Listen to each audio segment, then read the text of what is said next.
What's up, people? Good morning, or good afternoon, good evening. Jimmy says hello. How's everybody doing? What's happening out there? Oscillation Overdrive says, "Oh, I missed the show again." No, you're here right at the beginning, my friend. You are here right at the beginning. Who we got here? Let's see. Well, first of all, I've got a guest coming on, my buddy Mitch Malloy. We're going to talk a little bit about the show that we're doing coming up soon in Destin, Florida, where we're going to celebrate some Van Halen music, and it's going to be a lot of fun. So for those that haven't heard about that, Mitch asked me to do this gig a little while ago. Some great players involved, and I just couldn't say no. And maybe selfishly, like the main reason, not really selfishly, is what we do, but like the idea of learning all these songs, a bunch that I've never learned before, and practicing them just seemed like a really good idea for my playing. So, and it has been. It's been like really, really fun to, buckle down. And like I'm actually, for the first time, practicing at home since I moved to my new home. I never played there. I'd always like come here and do all my guitar playing. I never played at home. Now I'm like playing a couple hours a day in the mornings there before I even come over here and work and do more. So it's been really great and just a lot of fun. So anyway, we're going to talk about that in a little bit. He's going to come into the chat here around in probably about an hour and 15 minutes, something like that. So we're going to go for a little while and do our usual routine, and then he'll be here. What else? Somebody just alerted me to the fact that there is a fake account, it looks like, on Instagram that's emailing people. Pete Thorn guitarist private, it says. Can you even see that? And it's 0 followers, 0 whatever account, you know what I mean? And it's, "Fans, how are you doing? Thank you for being a fan and linking my page," and music, and just like poor grammar and everything. And it's clearly not me. So anyways, later on today, I'll report that. And if you get some weird message, if you happen to follow me on IG in your inbox, you'll know it's not for me. These freaks. Tell ya. Who's up there? Mr. Monsma, Reamer Monsma up there in the somewhere in Europe in the super chat. Thanks, man. I appreciate that. Thank you. What else we got here? Let's see. That means you've made it, says Todd Roy. Yeah, I need to get verified on IG. That's a thing that I gotta do, I guess. But there's a whole thing to that, and I think it's got a lot to do with some other things, like having a real active wiki and stuff like that, which I don't think I have right now. So I need to do that. It's hot as hell in here, so watch this. Open Nest app. The future. I can control the AC from here. How fantastic. Gonna get some air going. Oh boy, I love the future. No, I don't, but parts of it. I love the past and the future.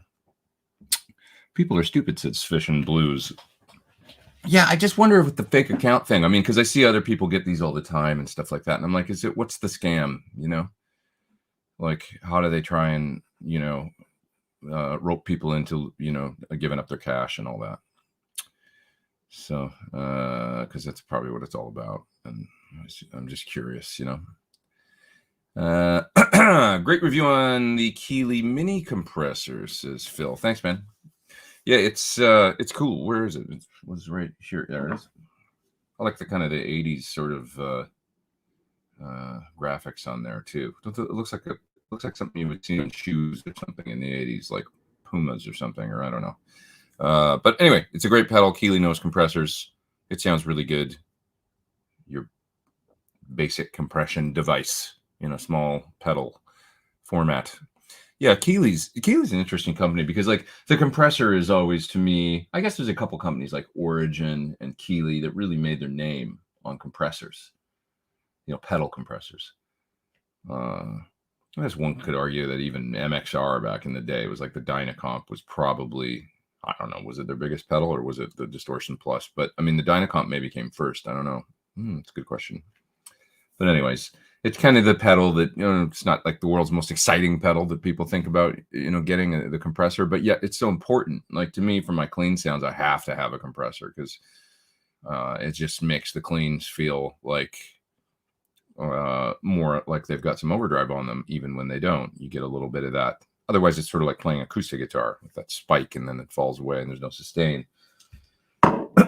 So I always say it's pumping up the cleans. A guy left an interesting comment on the video. He said, interesting title, because I sort of think of it as the opposite. Like I think of compression as, I said, as he said, it makes your tone like weaker or something.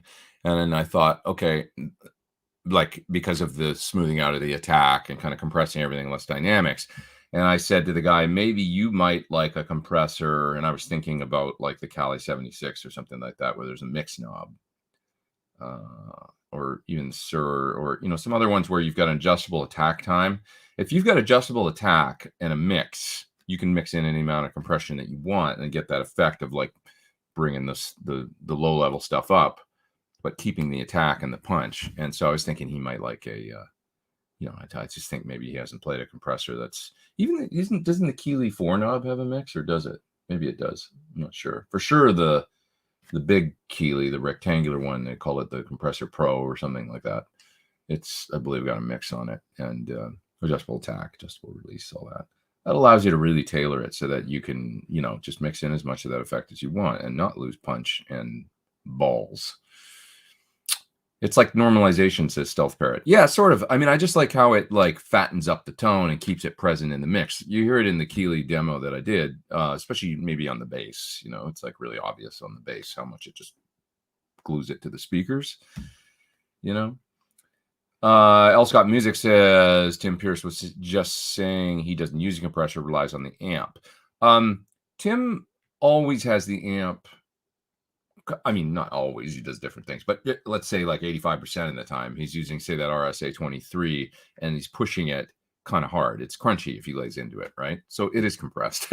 The amp is compressed, and then he merely varies his attack on the guitar, which is a great approach and kind of a very classic approach. That amp, I mean, basically, if you were to look at what a signal recorded through with a clean guitar and a nice compressor pedal looks like in a DAW, like how the waveform looks, and then if you were to look at how a similar level and everything matched and everything, but if it was a slightly overdriven amp and you were to play a note and look at what it looks like, it would look very similar because it's doing the same thing. It's lopping off the peak, bringing the rest up, and it's just a tube compresses when it overdrives, but you're getting the drive too. That's the only thing, so that's the difference. Sometimes I don't, funk. I bet Tim would use a compressor if he was playing, something funky, that was like, like I said in the video, dingleberries. When you play those funky lines and stuff, and it's just cool to have a compressor sometimes. I like them on my clean sounds. I do. But I'm a big fan of Alex Lifeson or even Trevor Rabin or those kinds of I grew up in the 80s, so it was like those compressed cleans is part of what I almost like. Or Gilmore, I mean, he used them a lot. It was like that kind of direct Another Brick in the Wall or whatever sort of sounds and stuff like that. I love those sounds. So anyways, hey friends, what did I miss, says Vincent. Oh, we were just talking about a bunch of stuff, Vincent. There's a fake account out there on Instagram, Pete Thorn Guitarist Private or something it's called. So if you get an email from there, Vincent, or like a private message or whatever, what do they call it? A DM. That's what all the kids call it these days. Just ignore it or report the account. It's a scam of some sort. Anyways, what else we got here? Am I remembering right that you're riding a Cannondale bicycle? I did get a Cannondale bike. Yeah, it's pretty cool. It had a problem right out of the gate. That's the only thing. The pedals need to get, I guess, the mechanism needs to be repacked because it grinds or it does this kind of creaking thing. Kind of weird. It's like a brand new bike, and it was doing it right from day one, and then it started doing it more. And so I'm not that happy about that because it's not an expensive bike, but it was $750. It's like a baseline Cannondale, So It's like the Ibanez RG550 of bicycles. Yeah.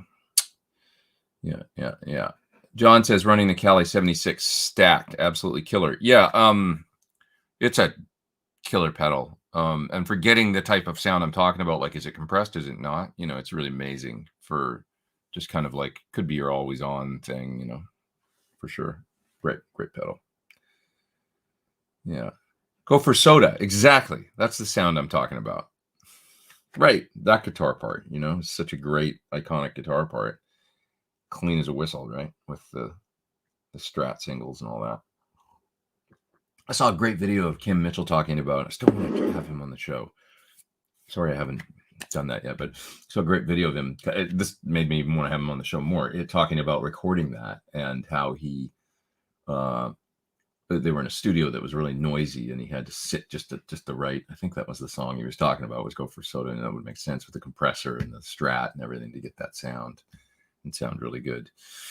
But it's such a great guitar part. I always thought it was interesting that song's in F. I mean, it's sort of like F Mixolydian, kind of like, because it goes to F to E flat. But why did they pick that key? You know, not just down a half step or something. You know, it's an interesting key. This is a Canadian rock and roll legendary song we're talking about here for those out there that don't know. Somebody was saying they got a PT15. Who was that? I'd love to see what you think of it, because I just got it yesterday. And Greg T says, thanks for the coupon for the PT100 plugin. Coupons are very helpful. Yeah, man. I mean, it was really, they told me that's the cheapest that you can get it, was the coupon they gave me. So it was on for $30. Put out the video for it this week, the PT100 plugin. So for those that don't know, the plugin's been out for a few years, but only available for the UA platform. It's UA exclusive. It's like a deal that Brainworks has with them.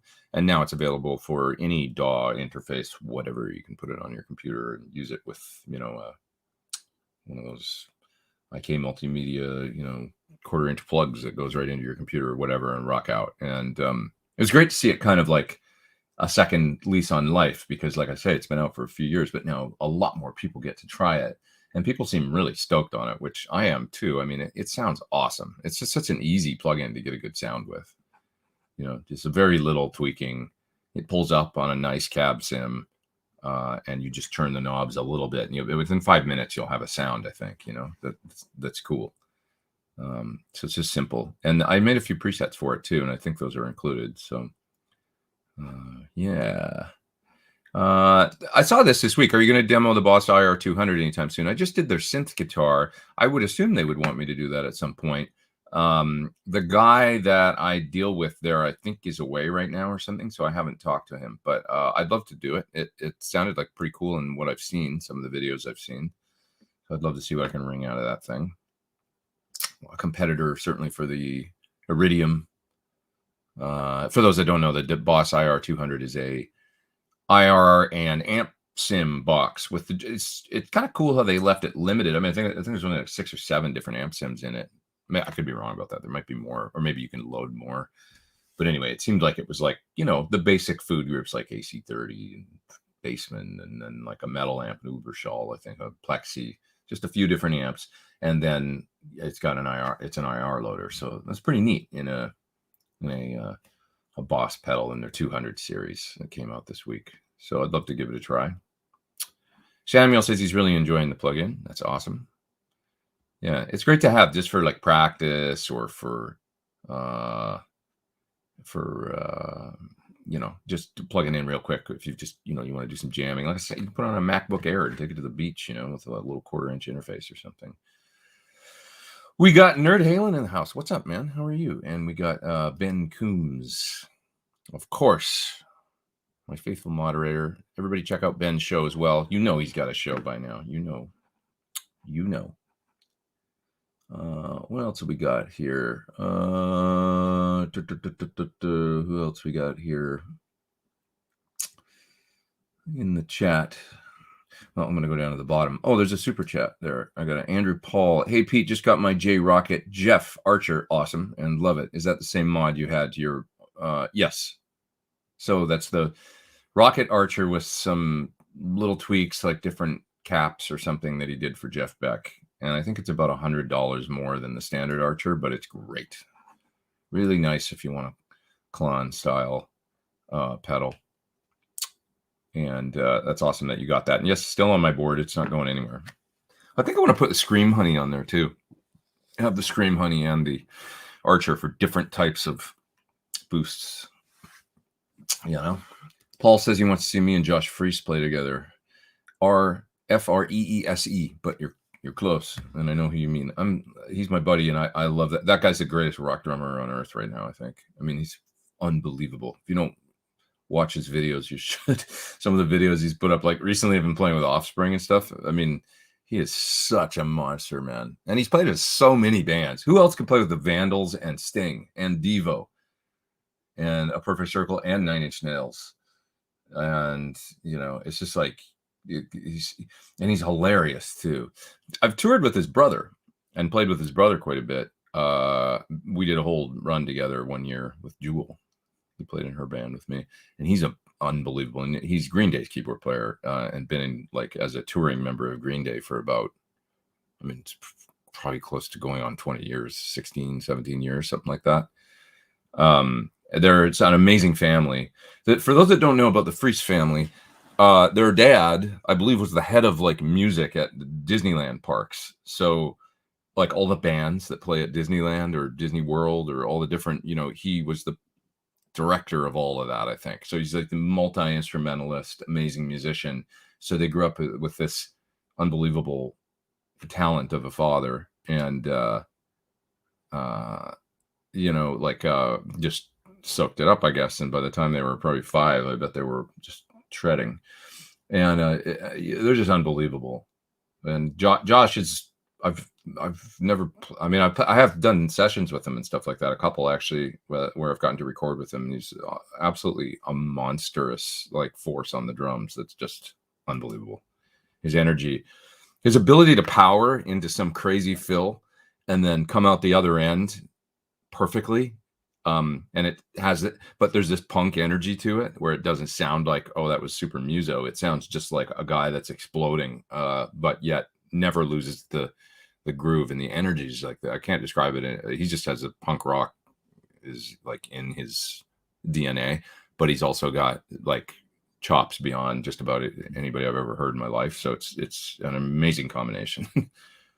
Yeah. What do you think of the new John Mayer album? I think it's great from what I've heard. I haven't actually, I've listened to it twice, I think, and I really enjoyed it. And I think there's some really great songwriting on there. And, you know, it's a cool guitar album, but more than that, it's always just his songs. I think he's an amazing songwriter, to be honest. I really do. I think people are, it's weird. It's like, it's hard to release music now because people are so hypercritical. And there's some amazing music coming out. Like I give you the example, that new, who went and listened to that new Halsey album? That's unbelievable too. The Trent Reznor, Atticus Ross production. And, you know, she totally brings it and is amazing. I just hope that these records, because I think it's an amazing sounding record. And it's like, this record's as good as, like, I don't know, like, for anybody that says there's no new music coming out, there's all kinds of good new music coming out. You know, I think it's just people are more jaded or something. Maybe they're overwhelmed and don't have time to, I guess that maybe I fall into that category because John's record I've only got a chance to listen to twice. It's been out for a couple months now, at least, right? Maybe 3. So anyways, there's a super chat up there from Stan Muso, 4.99 euros. Thanks, my friend. Appreciate that. Let me light it up here. Thoughts on the Mesacelestion Black Shadow compared to the nice warm but more inefficient G12? Dude, I've had those speakers in cabinets.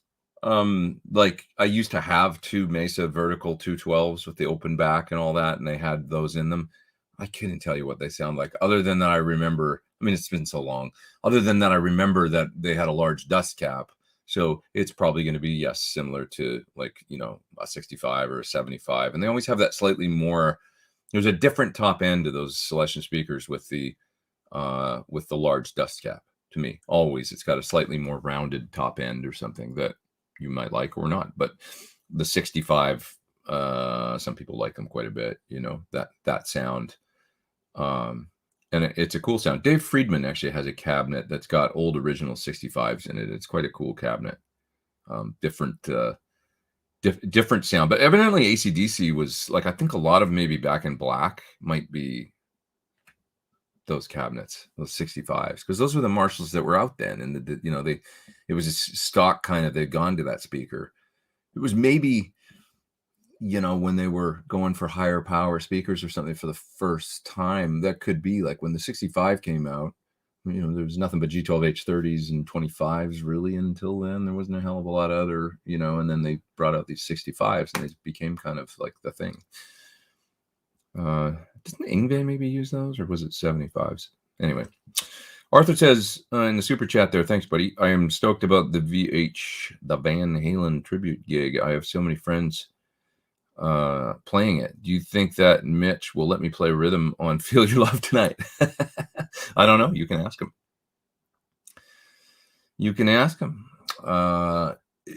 He is a great guy, and he's going to join here. That brings us around to some folks are probably tuning in and we're like, where's your guest?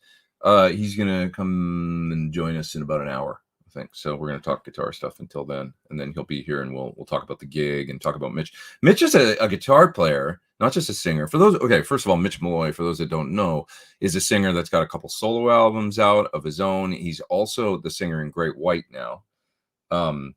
But our connection came about because of our mutual love and appreciation and connection to Eddie Van Halen. He was asked to join Van Halen in the mid-90s, but it was right when Dave showed up with them on the MTV Awards, and that kind of muddied the waters a little bit. And just, I should let him tell the story. But anyways, it just never came to pass. But he stayed good friends with Ed. He has written songs with Ed and worked with him and stuff like that. So he's a really interesting guy. He's a great singer, really sweet guy. And we're going to do this Van Halen gig, Van Halen themed gig, celebration really of Ed and the music. I couldn't say no. It just seemed like so much fun. So that's coming up next month, October 9th in Destin, Florida. So he'll tell you more about it when he gets here and when we're going to do this stuff. But it's going to be a fun adventure. I'm looking forward to it. It'll be the first time I've played live in a long time, a couple of years, I guess. Yeah, I haven't played. It's bonkers. I tell ya. Have you ever used an Eventide H3000? Yeah, I mean, in the studio, I have. I've never owned one, so I don't have one personally, but I've used them and played through them on numerous occasions. And then I've, of course, got, the H9s. I'll tell you what, man, it's like, to be honest, some people are like, you got to have the H3000, the original one. I don't know, man. I mean, I did a test a little while ago where I used the algorithm in my, I know this isn't quite the same thing, but in my H9 and then the plug-in version of the H3000, and I tried them both, and I'm sitting there listening, going back and forth. I'm like, there's no friggin' difference between these two sounds at all. If it is, it's like, who cares? Like, it does, like, whatever. That I don't really think it's that. It's this weird thing where people talk about it like it's this difficult sound to get, and I don't really think it is. It's a pitch shifter that's still one side's up +9 and one side's down -9. And when you do it, it kind of sounds like that sound. And I don't really hear beyond that what anybody's talking about, if there's like differences, but that's just me. Anyway, Dory says it has to be difficult practicing Van Halen. I wouldn't say it's difficult. It's more like a labor of love and really fun in a way, but like, it's not fun. It's like that pleasure thing where it's like, when you are working on it hard on a task, be it construction or be it some sort of arts and crafts or be it playing guitar, it's like that, like getting inside it and slowing riffs down and really getting it. And then when you finally get it, you're like, like the wacky timing of the solo to Unchained is a great example where he doesn't even play it live the same way. Exactly. Once you lock into the phrasing that's on the record, you're like, there it is. It's like a piece in a puzzle. And you're like, I understand now what he's doing. you know, and you get it, and then you come out right on the back end of the rhythm part, and it's so satisfying. I don't know. I just get a great, I get a rush out of that stuff, you know. But it's just really, really fun. Can you share the coupon code for the PT100 IR? It is PT100-29.99. So let me see if I can quickly put that up here on the screen. PT100-29.99. Oops, why didn't... Well, hold on a second. PT100-29.99. There it is. Type that in, should work. I heard a few people are having problems. The vast majority of people seem to have no problems. So this is at, by the way, the Plugin Alliance website, not Brainworks. The link's in the bottom of the video if you want to go there. But that code you're supposed to be able to enter at checkout, and you should get it for $29.99. Yeah. Yeah, that's right. All right. Let's see here. Now I'll put up my name again. Well, I'll just leave that up for a little while. Leave that up for a bit. Okay. What else we got here? Did you see or try out the new Boss IR loader pedal? That's from Dripping Glass. I've seen saw it on the interwebs, but I didn't try it yet. So I would love to give it a try. Chef Jeff says Eddie's phrasing always stumped me. I'm making some really cool discoveries about his phrasing lately. So it's like he does these certain things. One of them is he breaks up a lot of the phrases with open strings or whammy bar dives, right? So that's one thing that it never sounds right if you don't do that stuff. And then beyond that, okay, one thing I noticed is that, and I was thinking of making a video called "Did Eddie Van Halen Sweep Pick?" And the answer is going to be kind of like, I'm giving it away, but the answer is going to kind of be sort of. He did these things where he would rake down and back up again sometimes. You hear it in the Somebody Give Me a Doctor solo. You hear it in the in Eruption, and in quite a few things where he does these kind of rake things where he's leading into some of those like what's, you know, the lick. So the beginning of the Somebody Get Me a Doctor solo, if you can hear this.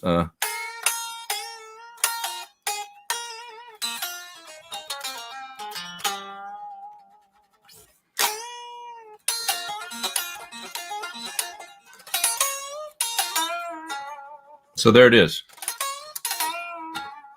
Right before. So, and that little rake thing he does,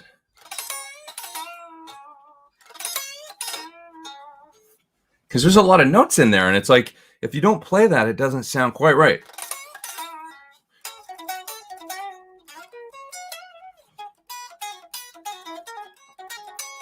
Right. Sounds like I'm a little out of tune, but anyways, you can slow this down, and this is, I love the beginning of this solo.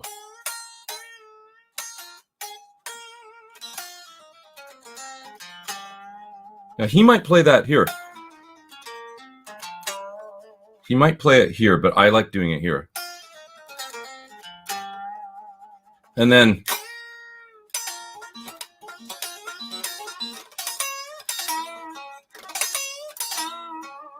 okay, so that's it.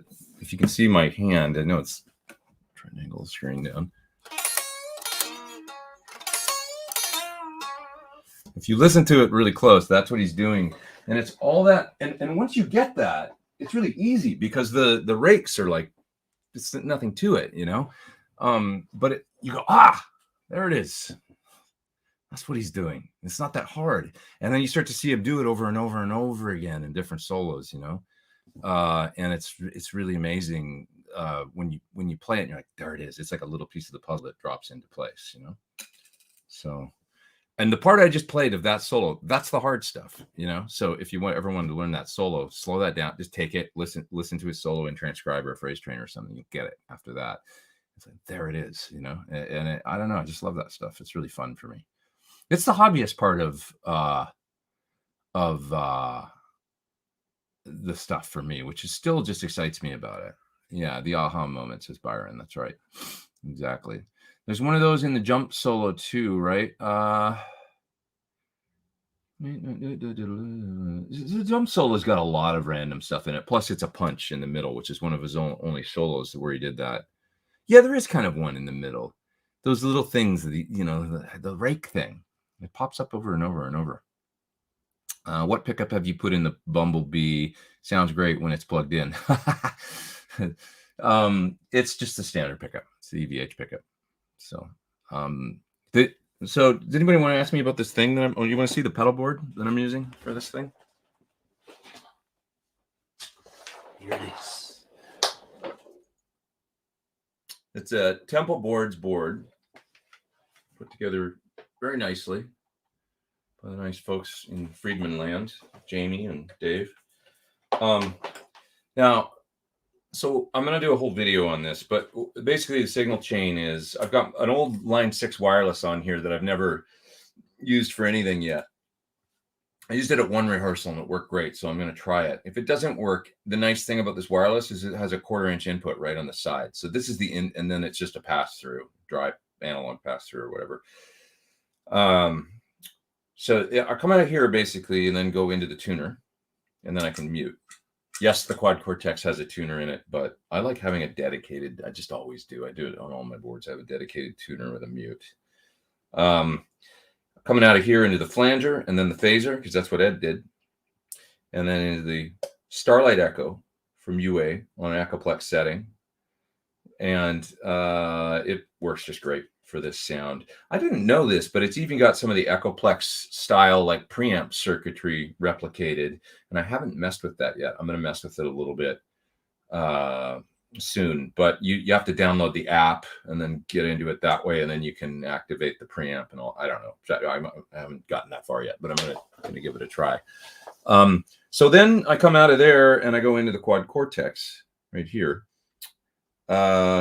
And the patch that I'm using on this thing, let's turn it on and then you can, where's my power? Well, the nice thing about these Temple boards, they have a master power switch on the side. So that's pretty cool. It's a lot of my boards just have a power cable you plug in, but it's a little ghetto, you know?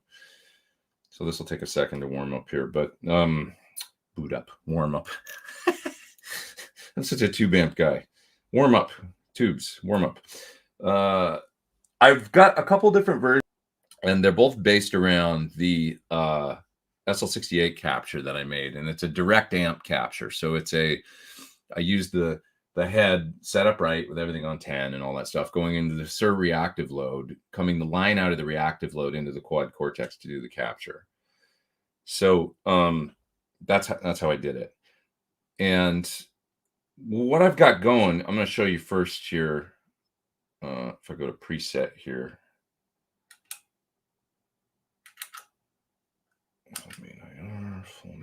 right? Okay, so I made a sound yesterday with this sound where I could go direct, because what I've been doing is my intention is to actually run into 3 cabinets with a power amp. I've got a Matrix 3-channel power amp, and I set it up in the Quad Cortex so that I can actually go down to that preset. Is anybody interested in this stuff? Do you like this stuff? Where the heck is the sound? Oh, shit. There it is, maybe? Yeah. So this sound has no, I don't even know if you can see it on the screen there with all the reflection and stuff. This sound has no speaker simulation. What happens is I can come out 3 of the outputs of the Quad Cortex. Center dry is the main thing, going to a 412 dry, no effects, only the stuff in front. And then 2 of the other outputs are this lower path here that you can see down on the bottom. And I've got stereo delay there and then a reverb. And the stereo delays are set for about 300 on one side and 600 on the other side, because I guess that's what he used to do. You know, 250 and 500, 300 and 600, something like that. Just a little bit of echo. And then I've got a reverb there to do the reverb that I don't think he ever used a reverb live, but I'm doing it just for kicks. because it sounds right when I'm sitting here practicing and stuff. Okay, then if I use scenes mode on here, scenes allows me to, within the preset, turn things on and off. So I can go here, and then that turns on this block right here, and this is pitch shift for 84 era stuff. So I've got, once again, the Eventide thing. I've got a +9 and a -9 going. +9 on one side, -9 on the other side. And I can get those sounds, for if we're going to play Panama, for example. Drop dead legs, those kinds of things. This sound switches in an octaver, the Boss octave kind of sound. So if you know Eddie, you know what he used that on. So just scenes mode, long story short, gives me the ability to turn certain things on and off within the preset and get some different sounds. And there's spillover. There's no, nothing like that. Now, if I go here, I can now go here, and this now switches in a speaker simulator. And for practicing, what I did yesterday was I put a greenback cab on with a couple 57s, and I put it up here in the chain, and it sounds amazing, actually. I barely tweaked it, and it's just like, wow, that really sounds good. And instead of coming out 3 outputs, I set it up so that I'm just coming out of 2 outputs, and it's stereo, and the sound is basically exactly the same. It's just that it's got speaker sim, and I can now run direct into my interface and get the sound, So now I have a direct version of this preset, and I also have a 3-channel wet, dry, wet version that I can run into a power amp. And it's pretty mind-blowing, I must say. There's been detractors that have been like, are you really going to do that? Like, how's that going to work? And then I bring them in here and I play it really loud, and they go like, oh my God.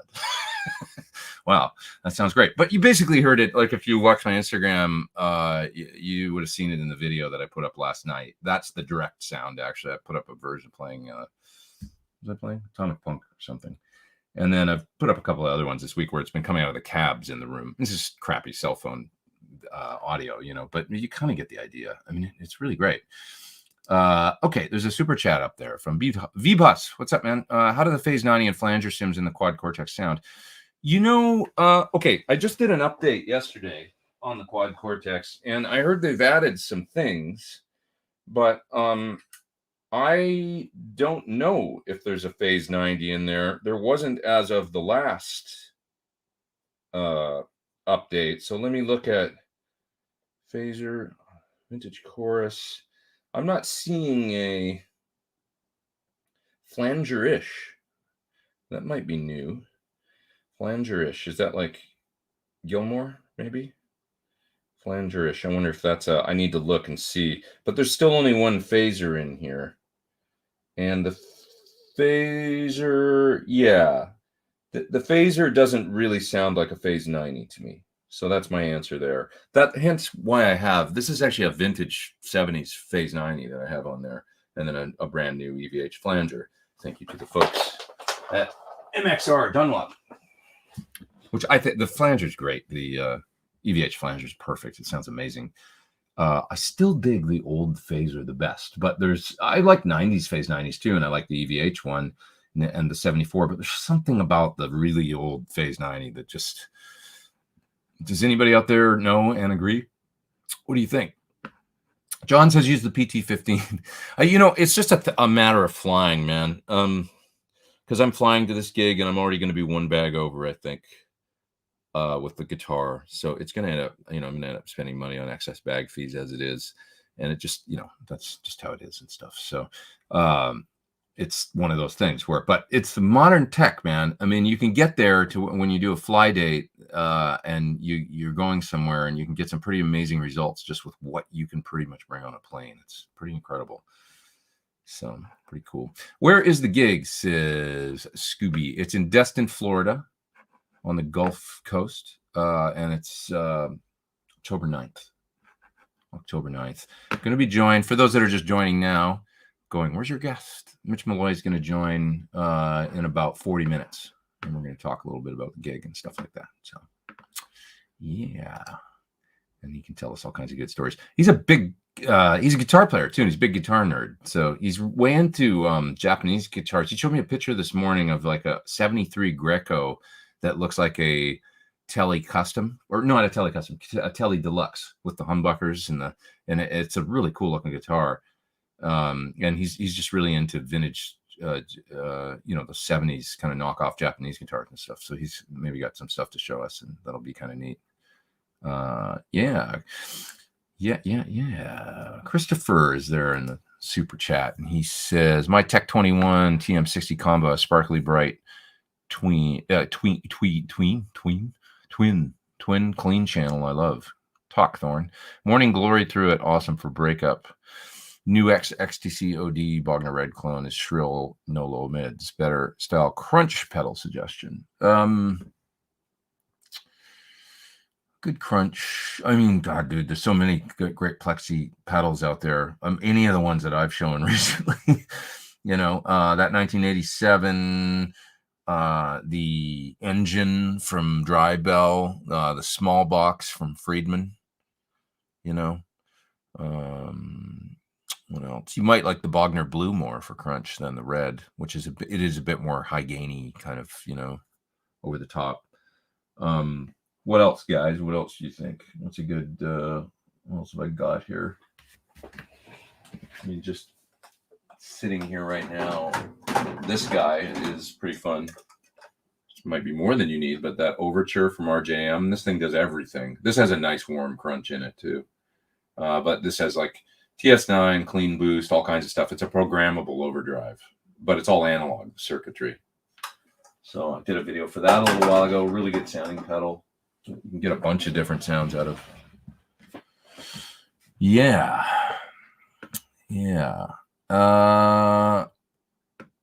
Braxall's asking me if I've seen a guy from Germany named Bernth. Really good guitar player and has good lessons. I haven't seen him, my friend. Live for the orange script Dunlops. Yeah, it's good stuff. I don't know what it is, man. It's like maybe it's like I don't know. I think Friedman said some of the, like, whether it's carbon comps or different resistors or capacitors or something that are in there, but there's just something about them. Supposedly the Crazy Tube Circuit Cyclone does MXR Phase 90 and 45. You know, I probably would think that that's true because I've never heard a bad pedal from them. That's a great company. I've talked about them all the time, but Crazy Tube Circuits makes really terrific sounding pedals. Yes, sir. What else? Let's see. How much are those Cortexes, says Keith? I think they're $15.99 or something. Am I right about that? Anybody?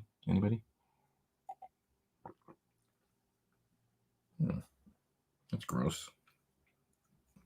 Creamer's coagulating. It's like coconut kind of creamer. I guess it's on its last legs. Oh well, shit happens. I'm drinking anyway. Let's see what happens. If I'm groaning in a half an hour, you'll know that it was an interesting science experiment. Just bought the PT100 amp plugin for $29.99 using voucher PT100 $29.99.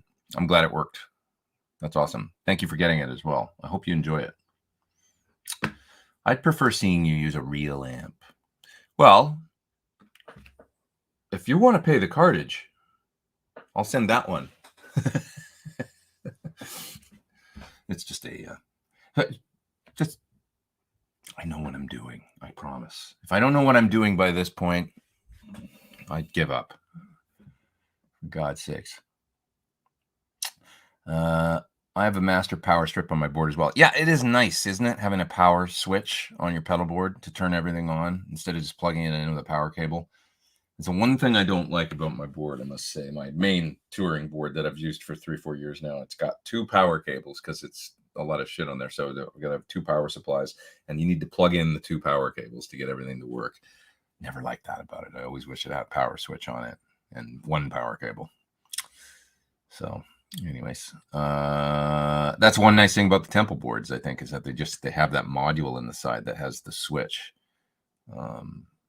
You know, it is pretty cool. It's pretty neat. Like, for those that don't know what I'm talking about, it's this switch right here in the side. They make these things like where the jacks, the inputs and the outputs for the board. You can get all kinds of different configurations too. So give Temple a plug here because it's pretty nice stuff. And the power plugs in there, and then you got your master power switch. So, and it's a really nice board. It's really light, and it's got the holes in it, so you can easily attach stuff to it. And I'm impressed with it. I got this board.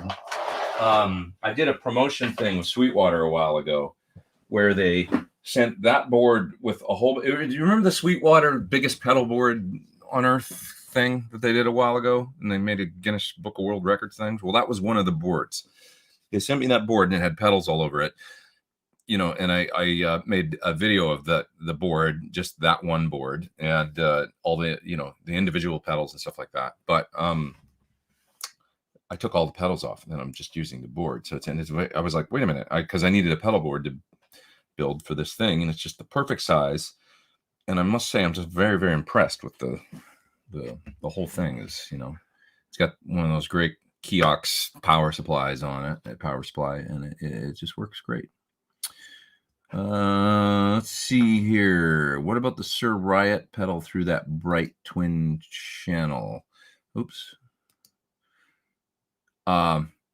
Yeah, a Riot could work pretty good actually, because a Riot, yes, it was actually made to work into bright amps. Like John really likes bright switches on. He likes sparkly cleans. He likes 80s sparkly style cleans. So he kind of geared that pedal to work into a relatively bright clean channel, and I think that would work really well. The Riot Mini is awesome too, by the way. Don't think that you need the big one, because the Mini is fantastic. Maybe I even like it more. I mean, I don't know. Kevin designed the Mini after he started working at Sir. It was one of the first things he did, where he kind of reverse engineered the big one, and then figured out how to miniaturize it, and worked really hard to get to the point where it sounded the same or even better, I think. So let's see here. With the Tempo boards, do you still need to ruin your pedals with Velcro? No. So they have a unique, although we just use dual lock. We didn't use Velcro. We used dual lock, the 3M stuff, industrial strength Velcro. But with Tempo boards, you can get these. I'm not sure exactly how it works, but they've got a unique way to fasten the pedals to the board, and it makes it easier to get them off and stuff. But you do have to put a thing. You do have to put a thing on the back of the pedal. But I think they probably designed it in a way that you can, remove it. I find dual lock doesn't ruin pedals. Like good old dual lock from 3M, you can peel it off and it'll not. I mean, does anybody out there have any problems with it, like leaving any kind of residue, or it's not the easiest stuff in the world to get off, but you can get it off, and then it's fine after you remove it. And so plus it holds way better than Velcro. Velcro doesn't stand a chance if you throw a board on an airplane in a road case, and then the board gets tossed or whatever, like they do, and hits the ground, and all the pedals fly everywhere, and your cables get broken and all that kind of crap. With dual lock, I used to go to the length actually where I would glue the dual lock. So like you use a bead of super glue down the dual lock. It's a little trick out there for anybody that just literally, like, I guess you could use probably less strong glue, but we just use super glue. Bead of super glue down the strips of dual lock, and then you smack that pedal down. That pedal's never coming off of there. But you can get it off with a screwdriver and get it off, and then remove the dual lock and get the dual lock off the pedal as well, if you so desire. It just takes a little bit of work. Dallas, new to the interface world, just picked up a Sono, just confirming that if I buy your new PT100 plugin, I'm good to go. Yeah, so the plugin works natively. It's got nothing to do with the interface anymore. With the UA version, it was dependent on the, it runs on the hardware in the interface. So it was, it wasn't working natively in the computer. It was working off the UA DSP.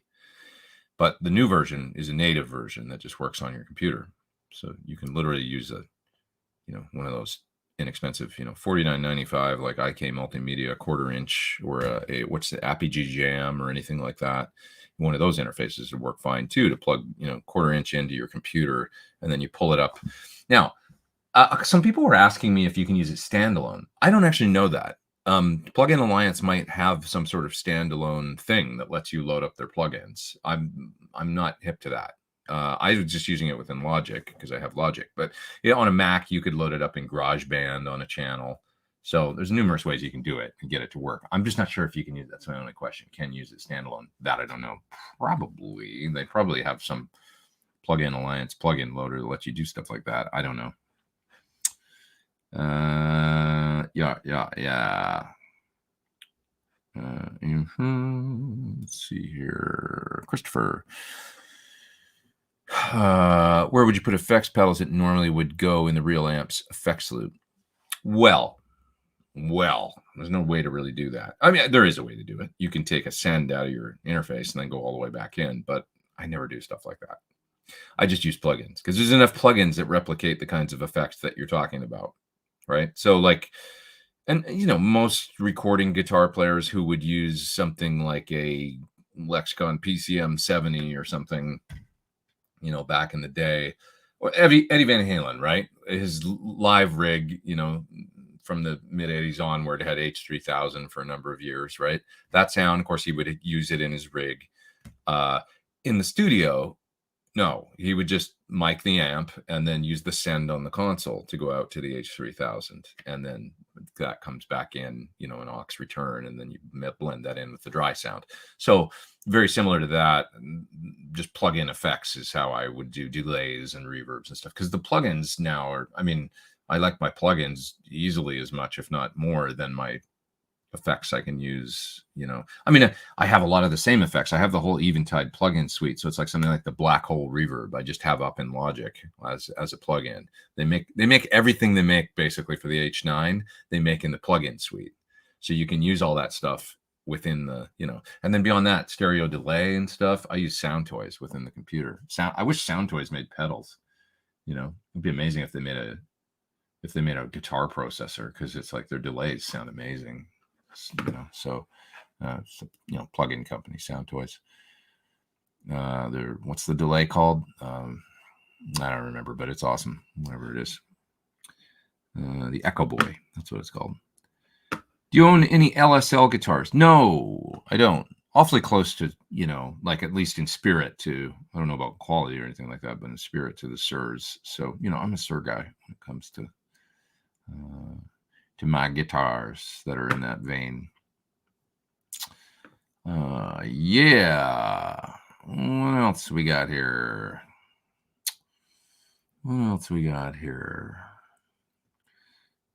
Just looking through the chat. That's good basic advice there. Alan says rubbing alcohol, clean up residue and pedals. Or Zippo lighter fluid, Media Junkie says. Yeah. Or Gugon. That's other good stuff you can get, right? Probably order it from Amazon or something. Works in Ableton just fine. Good to hear. The PT100 plugin. Yeah, it was a nice surprise to see how many people checked it out this week, and got a lot of great comments. People really digging it. I mean, I'm always surprised when I plug into it. Like, damn, this thing sounds good. It really does. It's very, very usable, you know? Very, very usable.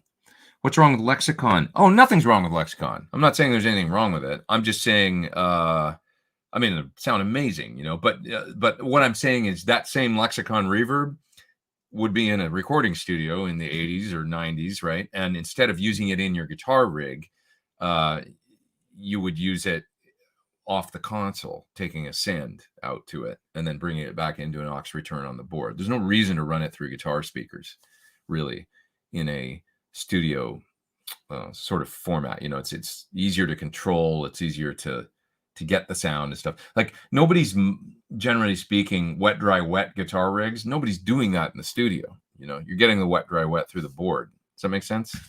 And if anybody's got any questions about that, I can try and clarify that. But wet, dry, wet was really a way to sort of bring the big studio sounds of the 80s and the 90s, the stereo effects and stereo delays and clean delays and reverbs and harmonizers and stuff, to bring that out to the stage and make it happen live and experience what that sounded like on stage, right?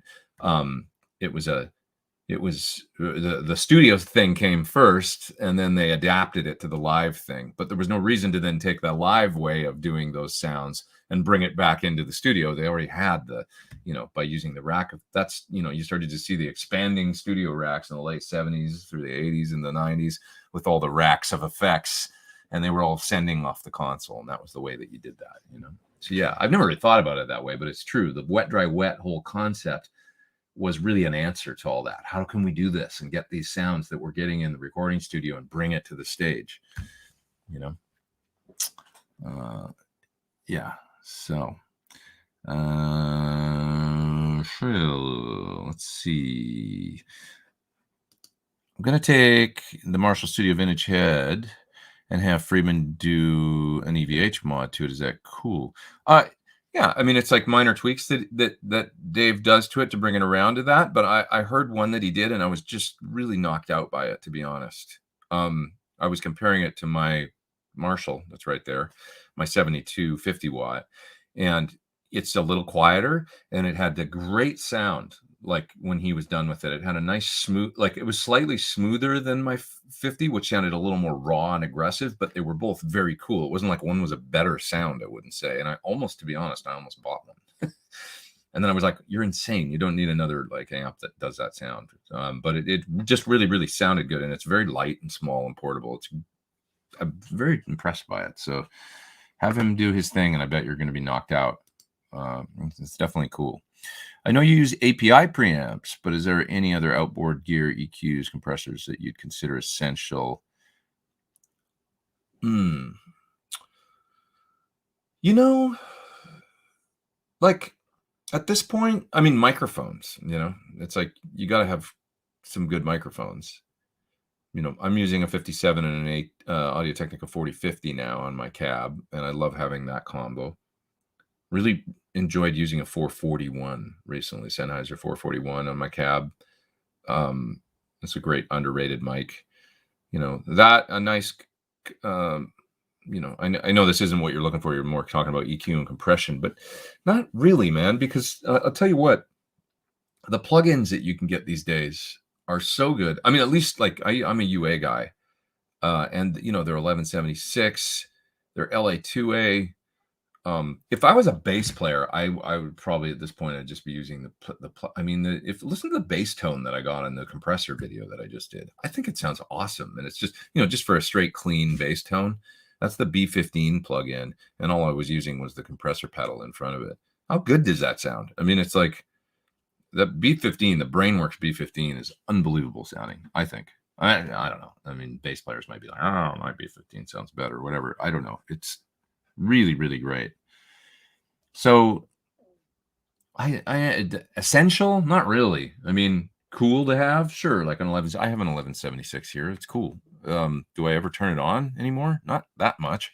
Maybe if I was making a record or something, I would experiment more, you know, but when in the course of my daily work doing stuff, I don't, you know, as long as you got good, you know, the mic preamp's important, but even the ones in the UA sound good, you know, the virtual ones, really good, you know, especially when you start using the API Vision and the Neves and stuff, you know, in UA console. Anyways, what would be a cool mod for a Marshall DSL 40 combo? You know, it just depends what you want. If you hear anything that you don't like in the amp, you could probably have like Friedman do some tweaks to it and stuff. He's got some tweaks he does to DSLs to kind of make them sound better. Generally speaking, what Dave's told me is that he finds that the new Marshalls, they can be a little harsh or fizzy or bright or hard. And so he does a couple things to kind of make them sound a little more vintagely warm. just take the edge off a little bit, where they can sound a little like the new stuff. Like I've heard it in the 1987X or the you know, the different newer plexis they make and stuff. They're just a little, they're close when you plug them in. It's like, yeah, that's in the ballpark of what the old one sounds like, but the old ones just sound richer and a little warmer, a little more fur or something. And he'll just massage them in ways to get them a little more in that direction, you know? So yeah. Have you seen that cool Brian May video where he plays on stage with himself from 1993? No. Is it like a thing where he's like watching a video or something and playing along? I haven't seen that. I would like to see that. Love Brian May. He's a treasure. Pete secretly, not so secretly, wants to be a bass player. I would love to do a tour on bass. Come on. Can you imagine? You get to just use an SVT and a tuner. You get to learn one part instead of that guitar guy across the stage. that has to learn 6 parts, and he's tap dancing on his pedal board, and you're just standing over there playing the 3rd fret, boom, boom, boom, boom, boom, boom, boom, boom, and you're making the same money as that guy. Give me a break. Path of least resistance. Come on, we love playing guitar, but it is harder. It just is in a rock context. The bass players, I'm not, okay. If you're, what's the guy, Mark King? If you're that guy, it's harder. What are your thoughts on the BEOD? I mean, that's been one of the most successful, kind of modded Marshall pedals ever. The amount of those pedals that they've sold is mind-boggling. I mean, really mind-boggling. What? Liam Gallagher fell out of a helicopter and landed on his face? Did he really? Is he okay? I haven't heard that. Honestly, is he okay? I didn't hear that story. I like Liam Gallagher. Somebody tell me he's all right. The Gallaghers are also treasures, in my opinion. Tell me he's okay. Let me know. Somebody look at the news report. Is he okay? Sadly, yes. Sadly, Liam is okay. Come on now. It's a terrible story. He's a tough one. I imagine he's probably been in worse bar fights.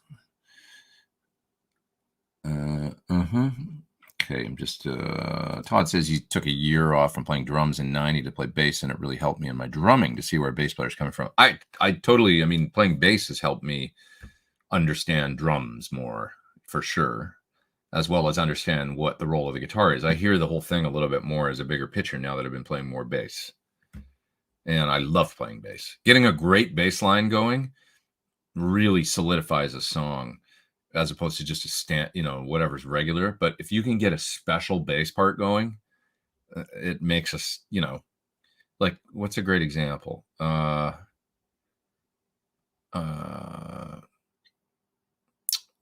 The Pretenders. Boom, boom, boom, boom, boom, boom, boom, boom, boom, boom, boom, boom, boom. I mean, or Pump It Up. Boom, boom, boom,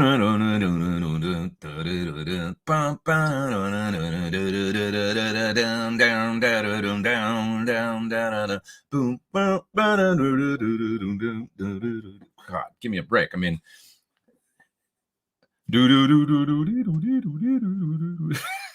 in the chorus, holy shit, that is like amazing, and that's like so special, so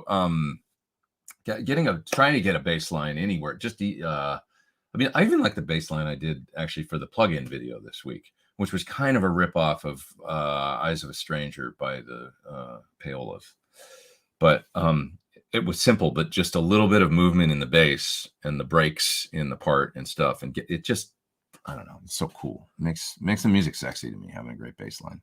Todd Hoffman says, just got the PT100 but can't find the presets. Is there something I'm missing? Aside from that, this is one of the best amp sims I've worked. Sounds great. I would have to open it up right now. It's probably in a little folder looking thing at the bottom corner of the plugin or something. I bet where you click there and then it maybe, that's where they usually are. But I would have to open it up right now and see the native version just to try and figure it out. I can take a look later. Sweet Child, says Nathaniel. What's the bass doing that? Yeah. Well, the bass is playing a melody really in the intro, isn't it? It's really kind of interesting.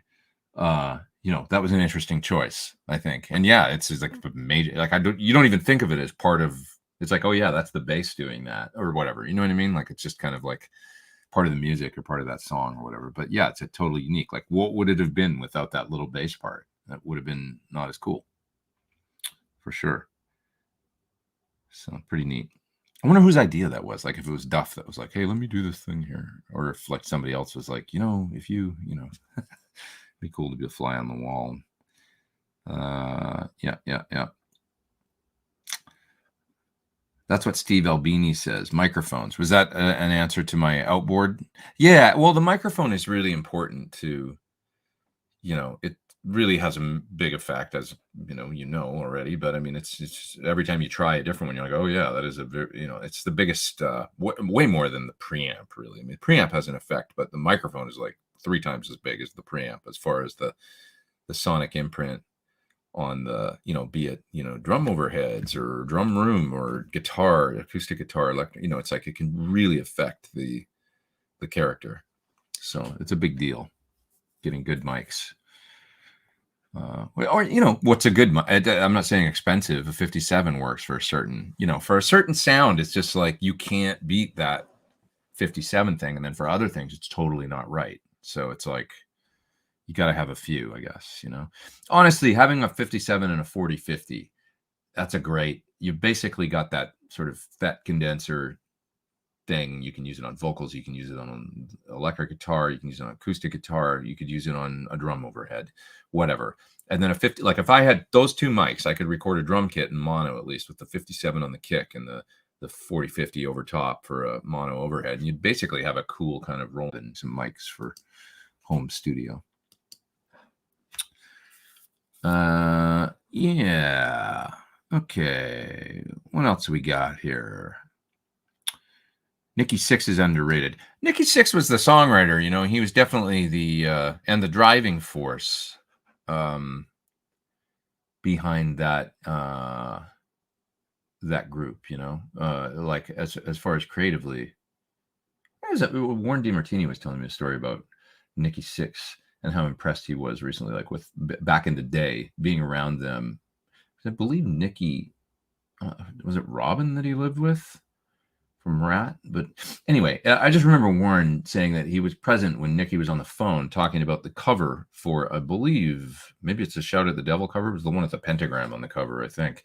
And part of it's black, and then part of it's shiny wherever the pentagram is, but it's all black, and they had done it wrong. And he was describing on the phone what he wanted to the whether it was the label or the person designing it or whatever, and what the changes he wanted made.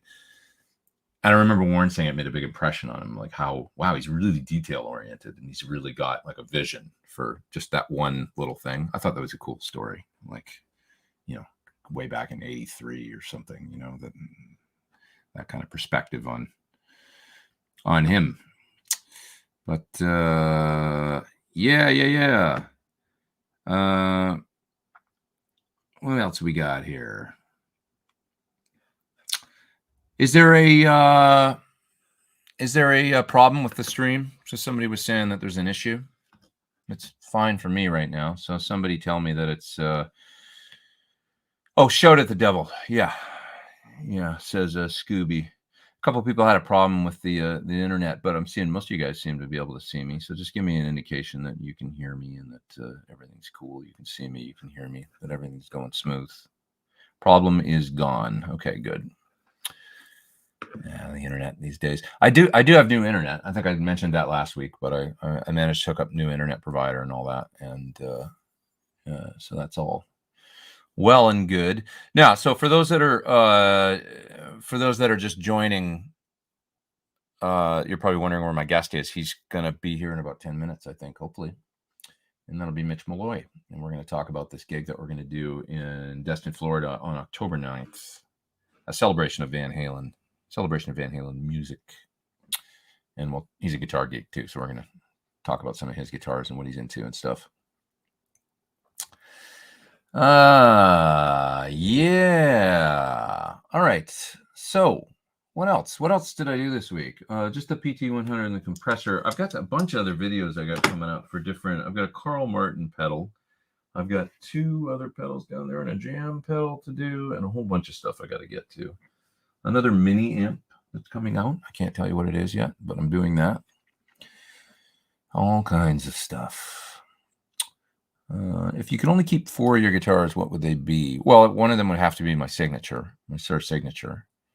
And then it would probably be, if I had my Sir Signature, my 335, my Yaren LP style, and my old Strat. That's what I would keep, I think. Yeah. I hate to think about, what about my Destroyer? I love that thing. Rock Guitar School is asking if it's a one-off gig with Mitch Malloy. Well, for now. we will see. We haven't even played. We haven't even met, you know, and all these guys that I'm going to be playing with, Dan and Wayne, and like I haven't hung with these guys, or just, so, you know, you got to put it together, and we'll get it together and have some fun, and then we'll talk about it. So it's just, you know, it's for fun, and also a celebration of the music and the spirit and the life and times in the music of Mr. Eddie Van Halen. What else we got here? Looking forward to the Classic Rock Show. That's right. So those dates, I'm going back to the UK in January and February to do dates with Classic Rock Show. So if you happen to be in the UK, come out and see us, because there's a lot of dates. I mean, they've already announced about 30, and there's more coming, I think. So I'm looking forward to that. Yeah. Can you share your EVH captures and settings for the Quad Cortex? Yeah, I mean, I probably will. I have mixed feelings about that stuff still. How do you guys feel about that stuff? I have like a weird, I don't know. I come from a time where your sound used to be your, like it was, well, it's the spirit of Eddie, really. I mean, it was like he kept that stuff private and secret for a reason. Because his sound was badass, you know? So it's like, you share so much in life. It's like, do you have to share? I mean, I don't know. Like, do we have to share everything? Including, you know, well, like, you know, you get the studio together and all the stuff to make these things and stuff. And then it's like, do you put it all out? I mean, I definitely want to share some stuff, you know? But it's like, little things, even in like the routing, or like, it's like, well, can't you figure this out on your own? I don't know. I have a little bit of that in me. I don't want to be selfish about it, but I feel like I'm fairly giving as a, you know, in the music community and stuff. And it's just like, I remember hearing a story a while ago about a guitar player that I think he used a pod, and he played in Vegas, and evidently he had an amazing Van Halen guitar sound that he would use, and he didn't want to share it. You know, other people were like, man, can I get your preset? And he was like, no, like, this is how I make my living, and I've worked really hard to get this sound, and I'm kind of known for it in Vegas on his, you know, in his community. It was like, yeah, this guy's got it nailed. And it's like, if you just give it to another guy, I don't know. What do you guys think about that? Talk amongst yourselves. Let me know. What do you think? Is it like, don't share it, it's a secret weapon, says Robert. I mean, it's kind of, Robert said it a lot. Here, we'll highlight Robert's. Your sounds are yours, says John. I mean, it's that old school thinking, and now everybody shares everything, you know. But you know, it's like that's one way to look at it too. Even if you share it, no one will sound like you. I mean, a lot of people have been asking me what pickups in the guitar and like what I kind of arrived at was, once I got the capture, made the sound, put together a little board and stuff, and then got the guitar set up and everything. It's like, okay, now it's up to me. Screw the pickups and the like everything else. It's like, it's 98% really it is getting those licks, like kind of like the thing I was showing you earlier with the rake. If you don't do that, it doesn't sound like you're playing the right part, no matter what pickup you have. So it's like, you know, that little thing that I showed earlier is a good example. You know, that's really where the magic is, I think. So yeah. How would you compare Friedman guitars to Suhr guitars? Well, actually, okay, the biggest difference is most Friedman guitars are all aged, and Dave really likes that, like the super antique relic, scratched up, finish rubbed off thing. Whereas John is not such a fan of that. You know, he's really more about, do that stuff yourself. I'm going to make a perfect guitar, and then I'm going to give it to you, and you're going to age it naturally. You know, so I would say that's the comparison, the biggest difference. Some people do almost exclusively the relic thing, you know, and then others don't. So, yeah, it was just never really John's thing. I don't think, you know, I mean, they make the antiques and stuff like that, and they're great. You know, I've got a couple that are awesome, but his personal thing is to make a perfect instrument that's like in every way just really like a, you know, like a beautiful brand new car coming right off the line, you know, or whatever. And then you know what I mean? Like, that's his, like a flawless, you know, guitar.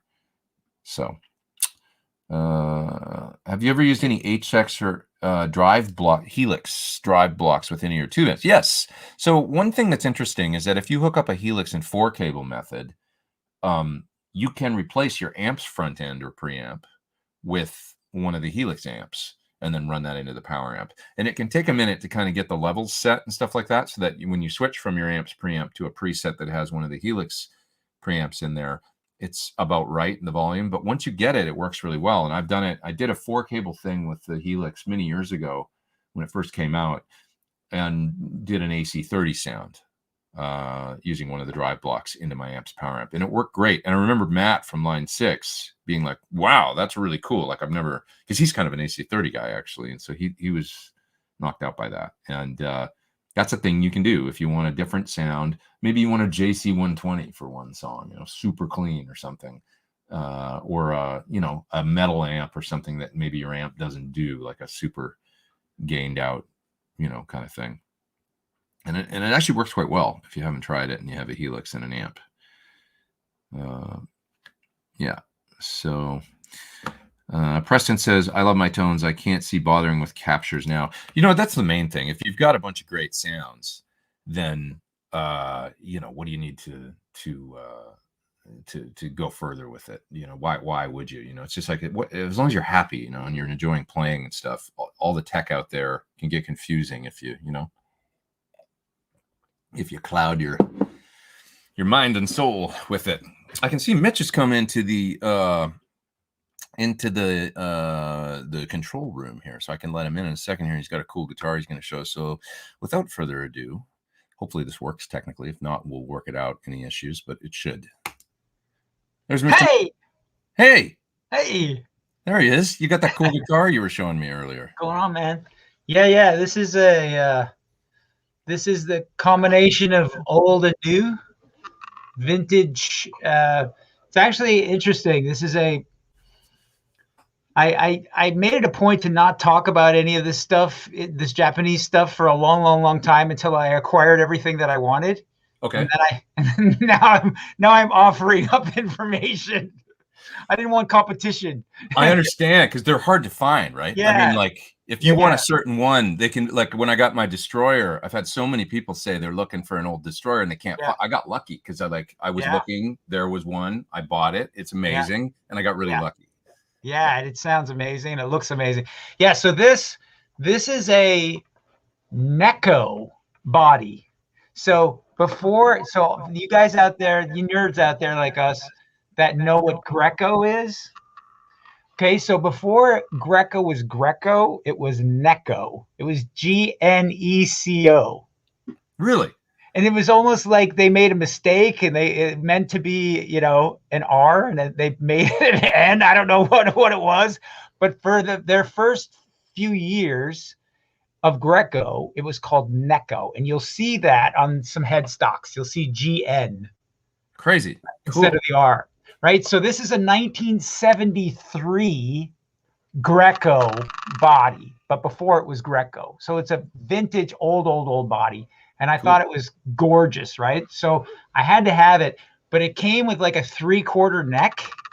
Okay. Just like a toy neck, just like horrible piece of crap neck. Like it was, and it still sounded amazing, but it was really hard to play, and just, like when you pick up a neck like that, the adjustment to your hand takes a while, and it's a bit, can be a little bit jarring, Yeah, sure. Yeah. So I was just like, I got to get, so I've had several necks on this thing, but just recently I have an endorsement with this company called Landon, which is a little company. And Landon was an offshoot of USA Customs. Maybe you've heard of USA Customs. Yeah, I have. Right? Yeah. So they're gone now, but so I had an endorsement with both of those companies. So this neck is off of one of my Landon guitars. Okay. I never loved that guitar, so I thought that I would take the neck that was on this and the neck that was on the Landon and switch them. And my thinking was to make the other guitar better. I never imagined in a million years that this neck would make this guitar better, because this body, I'd hollowed it out too much because it was too heavy and I wanted to play it live. Okay. So I went in and routed a bunch of wood out of it, and it took a little bit too much off. So it really, it affected it in a bad way. And I thought, oh, maybe this body's just toast and I'll have to get a different telly body. Well, when I put this neck on it, it went boom. That's amazing. Yeah. And it's nothing is stock except some of the wiring internal, but it's a Babish bridge and Diachi pickups from Ireland that I've been working with for a long, long time. And we've got the hip shot tuners, and it's even got the hip shot, which is great. I mean, I don't know if you can hear that. Yeah, sounds good.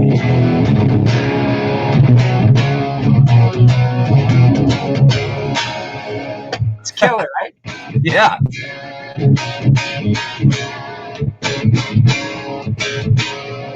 So it's got so much articulation and just so much, and it's old, Yeah, totally. It's old. I mean, I have so many guitars that I've had made for me that are like exactly what I wanted, and they don't even touch, like they can't even come close to this. This is just like some magical being that just happened, and it just happened in the last couple of weeks. Oh wow, cool. So anyway, it's just kind of a fun geeked out thing. Well, it's awesome, and it's in the spirit of kind of the we can talk about Eddie Van Halen because it's in the spirit of making your own guitar that works for you. Yeah, right. And so okay, so let me go a little deeper. Is that all right? I mean, your show is all about going deep into nerddom. So the neck pocket, because it had this little sort of neck on it, like the neck pocket was really odd and small. So I had to route out the neck pocket, make new holes, and fix that so it would be standard, Yeah. I mean, seriously, this is like the fourth neck that's been on this thing. So and also the bridge was in the wrong place because it had this little scaled neck on it. So it was in the right place for that neck. But when you go into the land of, Fender, so I had to move, I had to drill holes, I had to measure everything. And it was like high-end techie, nerdy shit that I had to do. Yeah. And so I had to move the bridge. And so that's all new. But you did it all yourself? Yeah. That's awesome. This is rewarding, right? You get, and you to actually have it play great and sound good. It's amazing. Well, I come from a little town in North Dakota, right? So whenever I had to do something, I had to learn how to do it myself. Like it wasn't in a place where there were people who did stuff. I come from a little teeny town. It makes a lot of sense. Yeah. So you have to develop these skills if you want to move forward, So I became a guitar tech just because out of necessity, because there wasn't one. So I had to learn how to do stuff. So I've been building and doing stuff like this since I was, since I started almost. That's great, man. Yeah, since I was a teenager, really.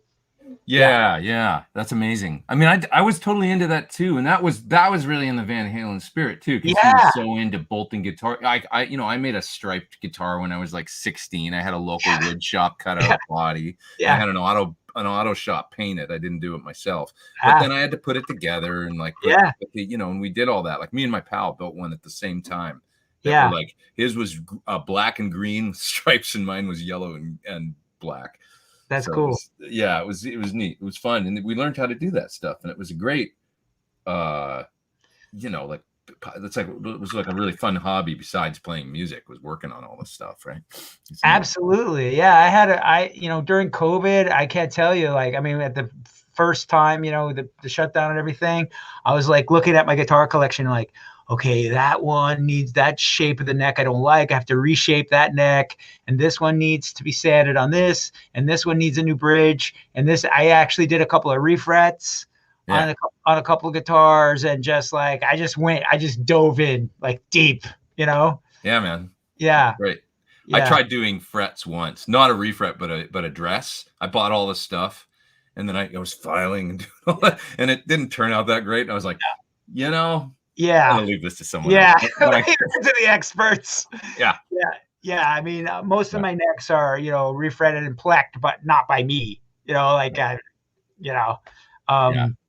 I'm really spoiled with the whole pleck situation and all that, and then, but I have some of these old vintage things that, now I'm down here in Florida, so I'm not in Nashville anymore, where I could just take it to Glazer or whatever, and just pay them and have them make it amazing. I can't do that anymore because I'm I'm down here in Florida. So now I'm back to working on guitars by myself again. But, yeah, you spent a number of years, like a long time living in Nashville, right? Yeah, I was there for 22 years. What was that like? Like the music scene and just being a part of that whole. I've always wondered because I never lived there. I always wondered, like, could I survive there? Maybe more so now than back then. You know, when I got there, Nashville was still just a big town.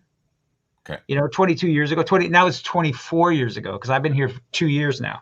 So yeah, 24 years ago, Nashville was like pretty sleepy, like closed down early kind of place with just music professionals at the top of their game all over the place.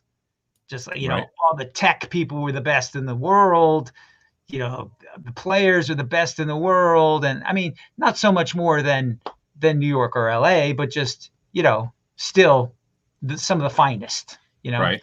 So, you know, and it was like that way before I got there, obviously. So, and then Nashville is turned now into a different kind of place where now it's a trendy place for people in their 20s to go party and live. And I think it's the voted number one city for people in their 20s to move to. Wow. And Interesting. Yeah. So it's kind of taken on a different identity in a way. Yeah. But obviously music's still cranking there. And, you know, whether you could go there and, I mean, sure, you being you, I'm sure you could, because a lot of Nashville is like, so the players are great, you know, great like you, great, right? There's a lot of great players there. But then you have to be nice also and fit in. And you have that as well. Very likable guy and all that. So that's a huge part of Nashville. The hang, you know? Right. Yeah. Sure. So I guess it's like that anywhere, but I know to kind of get in there. I know people that have moved there and said that or that still live there and said, you know, I'm still kind of like an outsider. I'm not getting got a couple friends that are like, and great musicians, you know, but they never were able to kind of crack that. Yeah, it really is pretty clicky. Yeah. I got in on the level of, I was mixing and producing, and I was doing that on a pretty high level eventually, you know, work with some big acts. And that was gratifying, but as a musician, I never really tried to, you know, like I'm just goofing around. I'm a singer, you know, and I'm a rock singer. Obviously I'm not a country singer. So I never fit in that way, but I did get a nice publishing deal there to write. So I was successful in that way. It would be a really nice publishing deal. So I had some success there, but I never really felt like I was part of the kind of fabric of that town. I never felt like that. Interesting. Yeah. Well, and so now you've made the move to Florida, and we're going to play a show down there. Yes! Destin, Florida, October 9th. Maddie Kelly. Yeah. So what's the spirit of this gig we're playing? What are we doing? It's all about Ed, dude. Yeah. It's all about the celebration of the man Ed, who we were lucky to call friend. And yeah, man, it's just all about, let's represent Ed at the highest level we possibly can, and, you know, try to do his music justice. Yeah. Which is quite a thing to bite off and chew, right? Totally. And, and you know, I never really like I only considered doing it recently. Like I would hit, you know, constantly when people found out about my Van Halen, you know, story. Oh, you should do a Van Halen thing, and I just never felt right, you know. And I think, you know, then he passed, and I started thinking about it a little bit, and you know, there's a lot of great guitar players out there, and it seems like all the Eddie guitar player types that are really influenced by him, either they come and say hello to me on social or whatever because they find out about me with Van Halen. So I know tons of them, but it really wasn't, you know, brace yourself for a compliment here, because it really wasn't until I heard you play Van Halen that I went, that guy, I can do this with that guy. You know, and I told you that when I called, you know, it just, the way you do it, I think is really special. And I think Ed would really approve. So thank you, man. I appreciate that. Well, I just, you know, I think you're a lot like me with the, we even talked about it on the radio program we did the other day and stuff, where it's like that they were asking us, so are you guys going to stick to the hits, or are you going to do, and we were like, and you said it's an album band. I was like, yes, that's it. It's an album. Like, it's like, you know, I think you and I have a deep part of our soul that music really resonates, you know? So I think we've got that bond. And, you know, it's like, you know, when you see it and you see somebody do it really well, or, you know, where you go, that's it. There's like a certain thing, you know, where it's like that spirit, and it's like, I don't know. It's a hard thing to try and explain, or to try and, you know, but once you've spent 30, 40 years, you know, listening to something, and it gets so deep in you on a soul level, you know, it's like, I don't know. It's like a love that you can't deny for a certain musical form, right? Like, man, I got to tell you, you know, since we, you know, decided we were going to do this and we set the date and all that, you know, I listen to Van Halen now whenever I can. You know, I mean, I'm the lead singer of Great White. For those of you guys who don't know that, probably almost everybody doesn't know that. But so I'm busy with that, you know, and traveling a lot, you know. So I've got my AirPods, and I'm listening to, you know, the songs that we've chosen to be in the show, like, you know, as much as I can, like on the flights, and it helps me pass the time, and just absorbing it, really absorbing it. And I have not gotten sick of, and how many weeks has that been now? Has it been about a month or something since we first contacted each other? It's been about a month, or maybe more. Maybe more, yeah. I still giggle when I listen to the stuff. Like, I'm like, I get to do this. Like, it's exciting, you know? It's really exciting. It's really fun. To be honest, it's been a little tough for me because I've got other work I'm supposed to do. And if I start working on these songs, I'll just like get lost in it. And I'm like, I'm going to do that tomorrow. And then I'm sitting here playing friggin' Van Halen songs. Yeah, you've got a job, Pete. Yeah, I got like other stuff about your job. It's so funny. It's like, yeah, I can totally relate. I never get tired of it. Isn't that amazing how it doesn't have like a burn factor? It's crazy. But that's another, now you just saying that's another thing we're bonding on, because it's like, yes, I don't get tired of it. There's a lot of great songs where I hear them on the radio now and I'm like, this is a great song, but if I never heard this song again, it would be fine. Also, right. You know, like a lot of classic rock or whatever. It's just like, God, like really again, we're going to hear this one on the radio. But that music, I don't feel that way about, man. It's like, and AC/DC is similar too.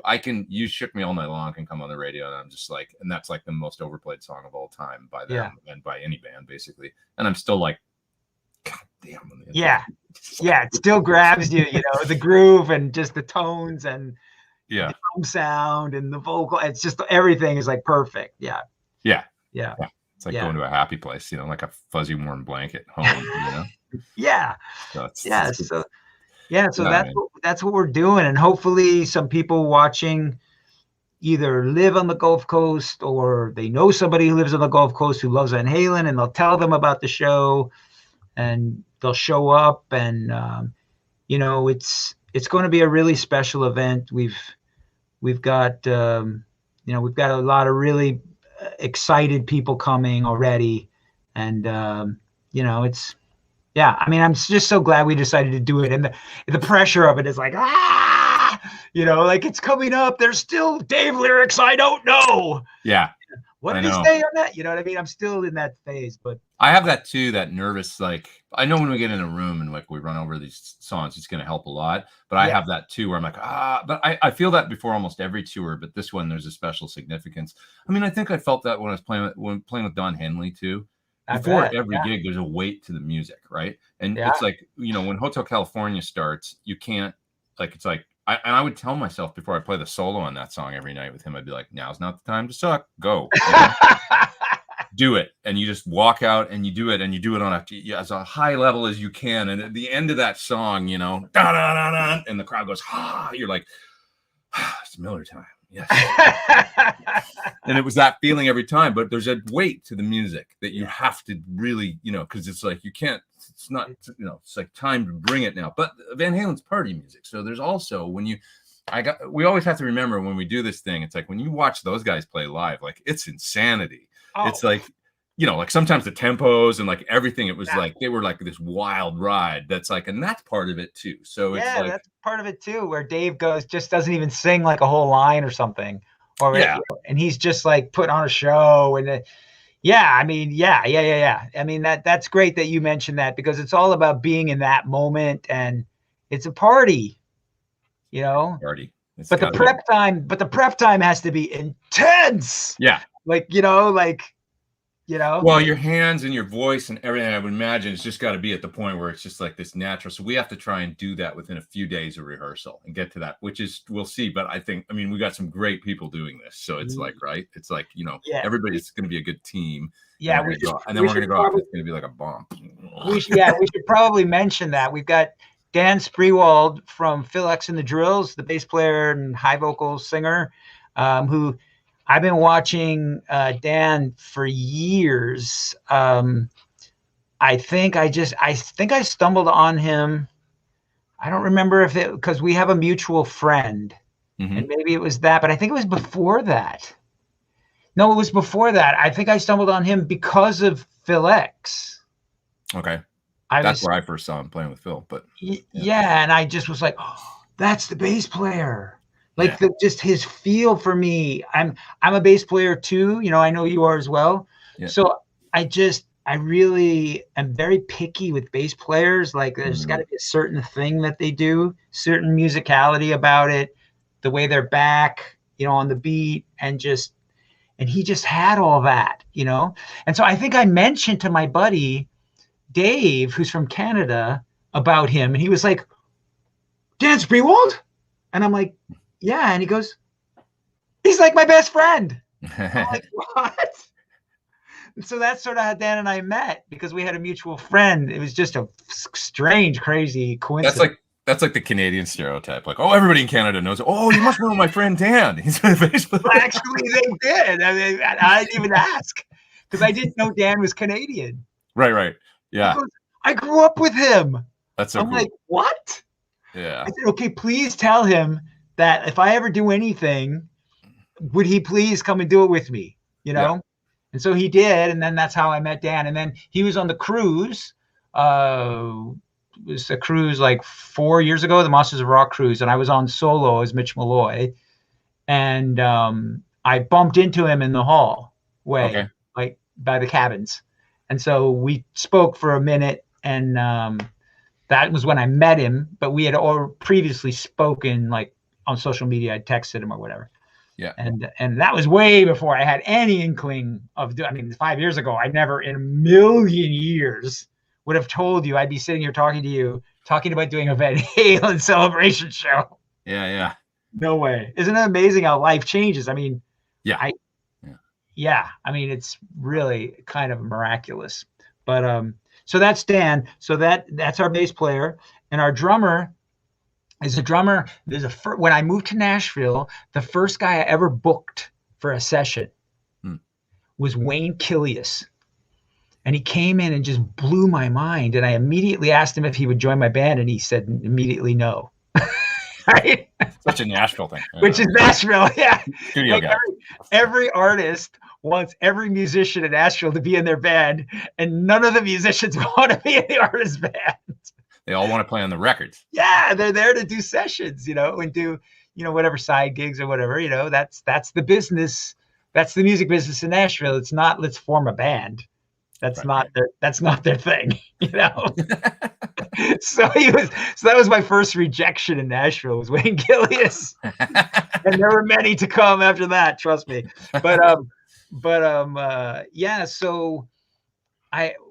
we talked about doing this, and I just thought, who could be the drummer? And I was just racking my brain because there's all those LA guys, and I'm sure tons of, all the best guys. Dan actually knows all the best guys too. He's worked with a ton of them. You probably have too.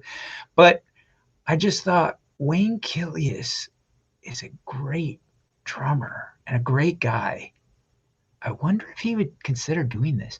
Probably not, but I'll throw it out there. Mm-hmm. I texted and he's like, "Oh my God, dude, I'll call you as soon as I'm done with this session." And he called me. He's like, Like I was like, whoa! Like, I couldn't believe everybody said yes. Right. Well, because it's so damn. It's like the reason why we got into playing. Okay, so like here you're moving to Nashville as pro drummer, and you hire him for a session. It's like that's a thing. Do you want to start a band? He's like, no, I'm doing my session. But it's like, you want to play some Van Halen songs? Fuck yeah! Yes. Where and when?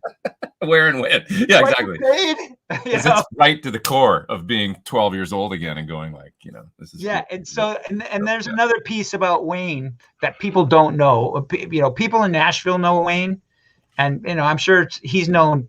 I mean, Wayne's played on several #1 hit songs, and he played on Keith Urban, he's played on Big and Rich, he's played on Luke Bryan, and so on. Down the list. Yeah. But the rock cred piece of Wayne is that in 1987, Neil Peart did a contest, a Neil Peart drum solo contest, worldwide contest, right? And Wayne won it. And he won a kit, right? Neil's won his kit. He won the kit that Neil recorded 2 albums. So I kind of went away from Rush a bit after, their first, probably 2112. I kind of started to, drift into a more, basic kind of classic rock vibe. So they lost me a little bit. I mean, I still, worship them or whatever, but I don't know what the 2 records were. Whatever 1987 that record was. Presto. And maybe the one before that. Roll the Bones, maybe. Or, Moving Pictures. Not Moving Pictures. Power Windows. Okay, so I knew you would know because you're a freaking nerd. And so Neil played a Slingerland kit on both of those CDs and played the same kit on both of those tours. They gave that kit to Wayne. Okay. So there's a part of me that's like, because I know like drums like be cool because we're playing a Van Halen spirit, but there's a part of me that wishes he would just have the Rush drum kit there. No, but he sold it. Oh no, he did not. Otherwise, that's the kit he'd be bringing, absolutely, or part of it. Not all of it, but yeah. Oh, I know. But what? I had an idea. Because I'm going to introduce all you guys during the show, and so I have to tell that story because it's wicked, right? So when I YYZ. Yeah, I thought maybe you guys could just like fly into some Rush. Yeah, that's a great idea. After I introduce him, then just all of a sudden you just do some Rush, and I'll just stand there and go, "Oh my god, we should play a bit of YYZ. That's amazing." Yeah, that'd be amazing. Yeah. I got to do. God, it was about 3 years ago now. For those out there that haven't seen this, you might be interested. If you haven't seen it, I did this thing called Pan Rocks, which was amazing. And it was steel drums, 70 people on steel drums, all playing Rush songs. And we did it with Mike Portnoy on drum. I mean, it was unbelievable. It was like, and we tracked as a trio first, and got the guitar, bass, and drums all down. So I got to track in a real studio, like these great versions with Portnoy playing drums, of YYZ, Spirit of Radio, and what was the other song we did? I'm spacing. It might have been Tom Sawyer. But anyway, so we tracked 3 Rush tunes, and then the steel drums came in, playing on top of our stuff. But there's videos out there of all of that, like pro shot videos on YouTube of us doing this. But it was so much fun. Anyways, that's but yeah, I got to record a pretty cool version of YYZ with a steel drum band. I've got to hear that. You got to send me a link, man. I will. Yeah, it's cool. And Mike was great. He's like a total, he came in and he was fired up to play some Neil and do amazing. Yeah, I'm sure he crushed it. That guy's a freak. Yeah, it was really fun. There's a couple folks in the super chat there. A fellow from the band Nerd Halen says, "Will Mitch come sing a song with us on the Monsters of Rock cruise in February?" Victor, cool! You guys are on that. Victor Broden is our bass player. Yeah, Victor's an old friend. Victor's played with me and toured with me many, many, many times. For years and years. Oh, cool! Are you doing the cruise with Great White? Great White is on the Monsters of Rock cruise. Oh, sweet. Okay, well, you guys can connect. Tell them if the schedule permitting. Yeah, sure. Yeah. And Tom says, "Will the show be streamed or at least recorded?" By the way, just heard It's the Right Time for the first time. Great song. Oh, thanks, man. Yeah, we're just talking about that today. The streaming. We've gotten so many requests for a live stream that we think, people might tune into that. So, we're trying to figure out how to make that happen. I've never done it, so I don't know, but maybe you know about that. Yeah, there's a part of me that is like, everything's friggin' like, there's a part of me that's like, let's record it and do it like right, but not live stream it, because it just adds the friggin' pressure of like, I want to do a great job on this gig. It does add more pressure to be like, because it's like, let's record it and then we could, spend some time mixing it if absolutely and all that, and make it like a thing if we're gonna do that, but not be like all this, like, because everything's so about internet these days, that you got to keep in mind this is the first time where we're going to play this stuff. And really, it's kind of like we're getting, I know you feel that this is an unspoken thing because we haven't talked about it, but we're feeling it out. We're going to get together and play these songs and, and vibe with 4 guys that I've never met and play them. And it's like, so, and my feeling is, and my hope and my instinct is that it's going to be great. But we got to just give us a minute. I agree with that. I mean, it's every time their live stream thing comes up, I'm like, like, because you don't know. It's like, what's the vocal gonna? Is it gonna be the right sound? Is it gonna be the right? And given the right, nobody used to do things that way. It was like, you record a show and then you get it mixed and you like, spend some time on it and like make sure it's cool. So it's like, I don't know. That would be my. It's like, I know. I know that the live sound is going to be great because I've hired the live sound guy who's fantastic. But that's not the live stream. So a live stream is a whole nother technical aspect that maybe somebody has to mix that. Well, like no matter what probably happens is it's a 2 mix off the board that's going out to the stream, and it's not like nearly what you could like with the precision that that you can do if you got some time to mix, at least a couple of days to spend on it. No, every live record under the sun and the things, it's like, so we want it to be amazing. So it's like I would just say it would be something that if it was like in the middle of a tour and you're like, let's do a live stream. Like, okay, now we're so dialed in and everything. It's worked out, So, I mean, this thing is a one shot only thing. And whether we ever do it again is up in the air. And, so, I mean, if something happened and we did do more, I think that's probably a great call. Once it's a well-oiled machine. Then that would be sort of a no-brainer. But for the first one, we're already like, whoa, I mean, Van Halen, when they would tour, a couple times, the whole friends and family thing, they would rent out the Forum and do production rehearsals, in a and then they do one show for like 900 people, like close, like friends and associates and stuff like that, and invite them all. And when they're working out the kinks, and even they would come out. God, I still remember I remember pulling into the parking lot of the Forum in 2007 because I got invited to the friends and family show then, and I pulled in, and my friend came and picked my friend Jason, which was great to go with. He was the drummer for Chris Cornell. We were both like mid touring with Chris Cornell. That was the period when we were playing with him, and we both got invited to this thing. And he came and picked me up in his like '79 Trans Am, and we just blasted Van Halen 1 the whole way down the 101 to the 405 down to the Forum, pulling into the parking lot. And when we're pulling, it's one of those Trans Ams with the T-top and the whole deal. And like, we're just blasting Van Halen the whole way there. And we pull into the parking lot, and you can hear coming out of the Forum, the guitar just blasting, like Eddie's in there testing stuff. And it was just like, you can just hear the guitar, like from the parking lot coming out of the Forum, you could hear that.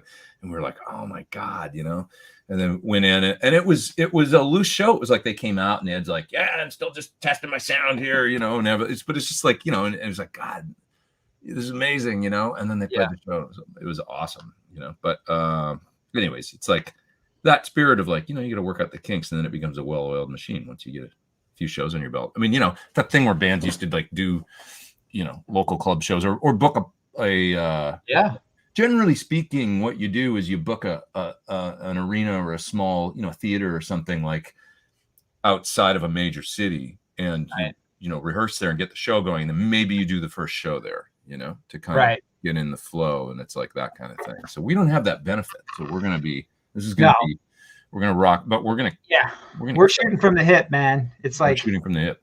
So it's the cool thing for the people that come is that they're gonna feel it's like the first song I sang with Van Halen was Panama, because Ed said, "What do you want to start with?" And I was like, Panama. Yeah. And that's kind of online, like you can hear that, it's out there floating around. Yeah. But the energy that we had, just because it was our first, I mean, they are Van Halen first of all, and then to have me in there, it's like, just like I was so like I wasn't even touching the ground, like it was. Where did you do that? Was it in 5150? Oh yeah. Yeah, that's so cool. Yeah, so we're 5150. We're behind the desk. So Ed is here. You know, the glass is here. The desk is there. Yeah. Mike is here. I mean, I was in the middle. I was right in the middle of those two guys, like standing in front of the desk, and Al was in his drum booth. Amazing. Just like cranking, and like the volume was, and Ed hands me a 57. God, I never sang into a 57 in my life. Like when I first started, I had a 58. You know what I mean? So he hands me the 57. This is my DPA, but he hands me a 57, and I was like, I just kind of looked at him like, "You kidding me?" That's great.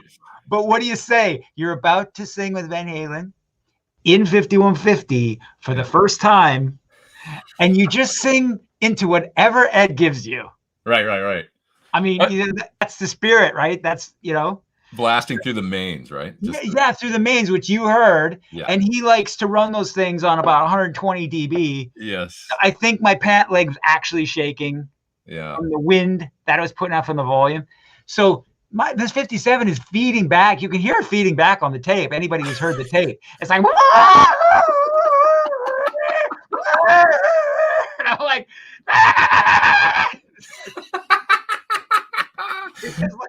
it was rock pandemonium, though. I mean, and that was the whole point of the story. Like, so when we're on stage for this thing, it's going to be like that. Like, it's the element of the firstness. Yeah. Right. There's something about that that's very rock. Yeah. It's that time energy. To turn it on. It's time to go. Like, it's just like, let's go. Yeah. So that whole edgy, like, oh my God, here we go. This is our first time, So the people get to experience that. Hopefully they'll dig that. Hopefully it won't be a clusterfuck. I remember in the movie, I want to ask you a question before I don't want to forget, because I want to come back to it about your experience that you were just describing too. So I want to come back to that because that's an amazing story. But I was going to ask you, like, in the movie It Might Get Loud, Jimmy Page talks about when Zeppelin was on stage. He goes, every moment, he said something in the movie that always resonated with me. He says, every moment of us being on stage was totally living.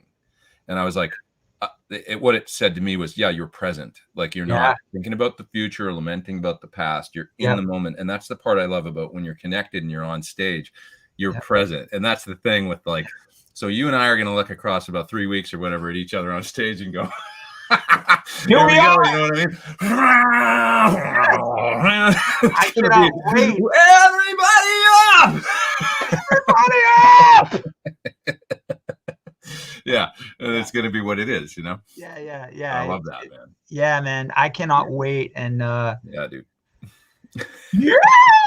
I mean, I just hope some people, really show up and I know we've already got a lot of stuff going on as far as attendance, and we've done really, really well.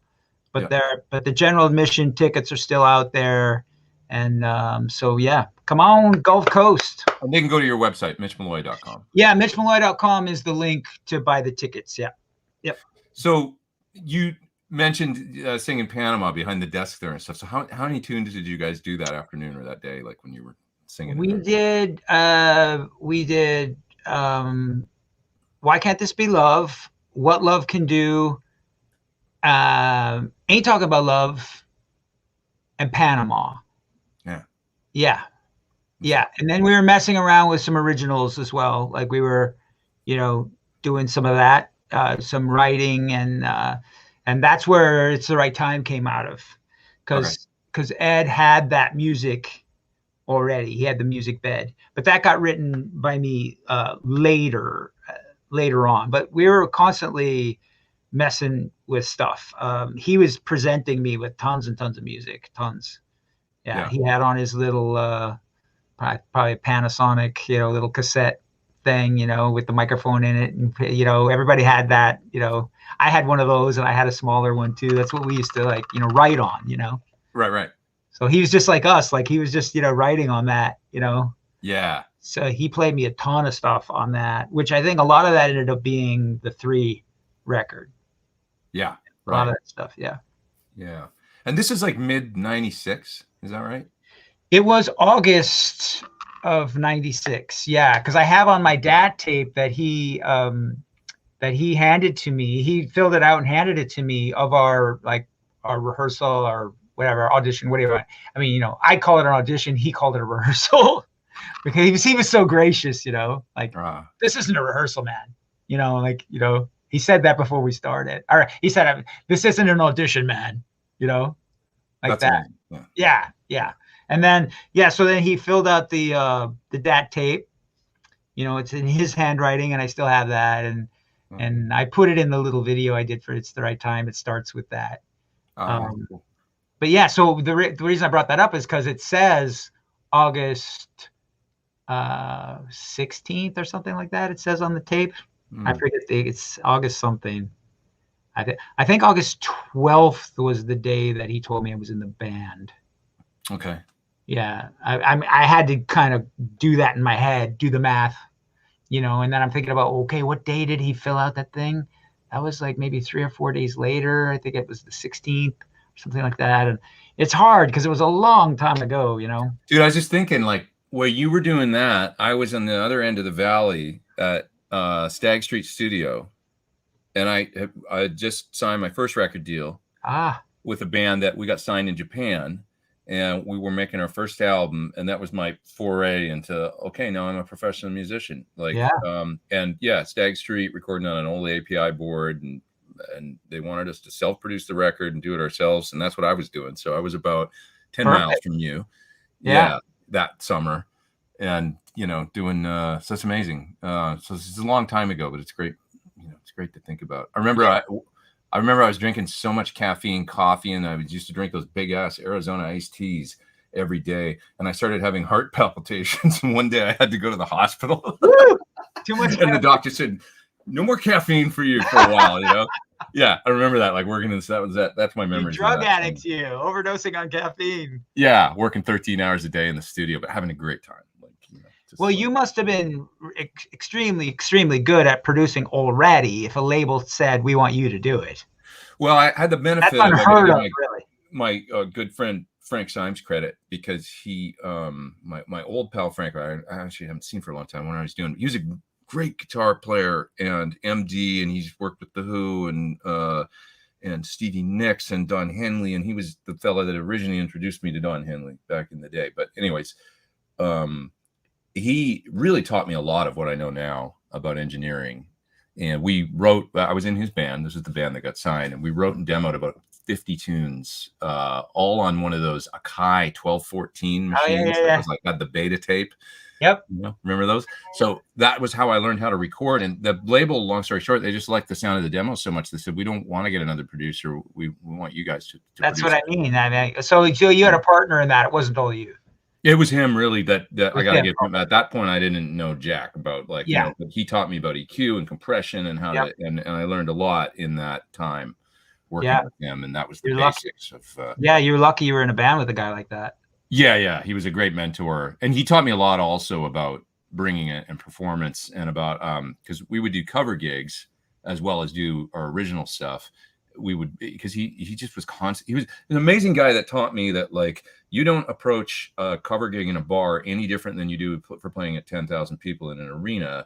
You go out on stage. He always had a bit, kind of like Ed. He always had, and he grew up, by the way, with Ed playing in the LA area and Pasadena and Hollywood. He had a band called the Whiz Kids, and they were kind of more like a Bowie glam T-Rex kind of thing. And Van Halen were like a little bit more Aerosmith, ZZ Top, and also with the added, the boogie kind of element, right?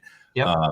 and they would play, like he told me about sharing, like I guess Gazzari's used to have 2 stages, and it would be Whiz Kids and Van Halen, and they would alternate sets. And Wow. like even borrowed Ed's amp one night when his broke, and he said they were friends, but there was a healthy competition there because the Whiz Kids would kind of get the girls because they were glam, and the girls like the, you know, and so Van Halen would get up and they'd be like, all right, let's blow these guys off the stage, and they had this healthy competition. And he talked about how Ed would bring like they didn't want to buy drinks in the bar and stuff. They were still like, you know, poor struggling musicians and stuff, and they'd show up with like an Adidas bag full of Schlitz in the alley behind, you know, the whiskey or Gazzari's, and they'd be, you know, drinking beer, and then they'd go in and play, you know. But all these great stories, man, that I heard from those guys about that era. You know. Yeah, well, you mentioned the Akai, and my best story of an Akai, and I think I might have mentioned this to you when we initially met, but we talked about so many things that night you might have forgotten, but so I was there, you know, at 5150 and working with Ed, and Ed's like, he looks at me and he goes, "Hey, you have to check out my bathroom." And I was like, "I do?" He's like, "Yeah, let's go to the house." So there was tons of, like, most of my conversations while I was there happened on the golf cart. Going from tons of golf cart. Like, when I think about all the conversations that we had, they were all on the golf cart almost. Going from up around the hill, right? Yeah, going from 5150 at the top of the hill down to his house, or down to the guest house, which I was staying at, right? Which is across the driveway, right? Yeah.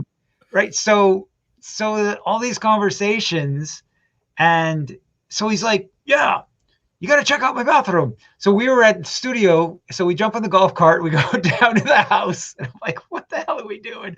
So we go in the house, walk through the house, go upstairs, where their master bedroom is, and he had a bathroom on his side of the bed, and she had a bathroom on her side of the bed, because of course he's Eddie Van Halen, so why not?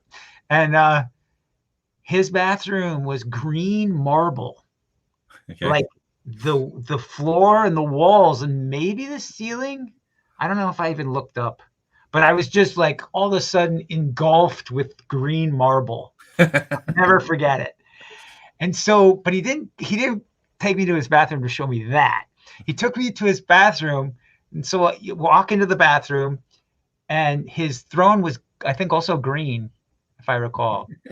And then around the corner, he's got a rack. Like, so you're sitting on the throne here, and there was a rack right here, like to his left, like facing him, like a rack with an Akai in it. And a bunch of gear. Like a studio, like a little mini studio in his bathroom. So when he was taking a dump, he could write. Like, you know, I mean, when you were there, was he always carrying the guitar around? He was when I was there. He was always carrying the guitar around. Not so much sometimes, but not, I must say, like, not in the house. Okay, well, he had them placed everywhere. I mean, there was a guitar in there. There was a guitar on a hanging, you know, rack, like right there, all hooked up and ready to go.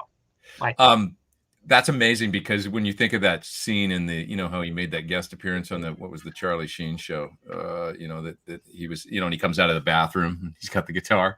Right. So he actually, like, it's not, he wasn't kidding. Yeah. No, and I've never heard anybody else talk about that. Yeah. I feel sort of like I was anointed because I got to go to see this. Yeah, I never saw that bathroom. I was in the house, but I was never upstairs. So I think, that's amazing. I don't know why I guess because he knew I was an engineer, maybe. Yeah. Like, you got to see my bathroom. I think you just got a certain, you know, staying up there for a while, a deeper experience of Yeah. Well, I was in the band, so exactly. Vincent is there in the super chat, and he says, "This is so great. I'm going to do whatever I can to fly to Destin." That's awesome. Vincent's amazing. He's Vincent's up. Vincent, you're in Jersey, right? And he sent me some really nice coffee once, and he's a great guy. So thanks, Vincent. We've got other people. You won't be alone there. I know there are people flying in from Montana, and I think there's people flying in from Washington State, and from Kentucky, flying in or driving in. That's awesome. Yeah. So yeah. You won't be alone there. It's going to be a party. We're going to have fun. He says, did you ever have the opportunity to go back for Van Halen 3 before they tapped Sharon for the gig? I mean, it was all kind of in the same period, right? Yeah, I was just before Sharon. So that was at that same time. And I never went. He invited me back. I mean, we stayed friends. He used to call me and whatever. But no, I was never physically back there. Yeah. I don't go to LA a lot. I mean, I think if I did go to LA, I would have, Yeah. Hey, I'm here or whatever. But I wasn't going to LA a lot. Right. Yeah. Oh, it's interesting. I've been kind of like enthralled with those great stories and stuff, so I haven't been looking at the comments so much, but I should. That's right. Scully's Woodshed says 2 burritos and a root beer float. That's what Ed said when he came out of the bathroom. Saw Charlie outside of the bathroom. Wrote this one called 2 burritos and a root beer throat. Right. That's the name of that one. Keith Campbell says, I want to come here. There's still ticks. Yeah, it's at Mitch's website, mitchmalloy.com. You can go there and check it out. Floop-de-doo says he's got friends flying in from Colorado. That's awesome. Yeah, see, there's people, people popping in, Yeah. Which is wow, it's such an honor, Totally. Well, and we want to make it fun. We want to make it, it's going to be and this is for the deep fans too, because we're doing some album cuts. So it's, Yep. Let's see.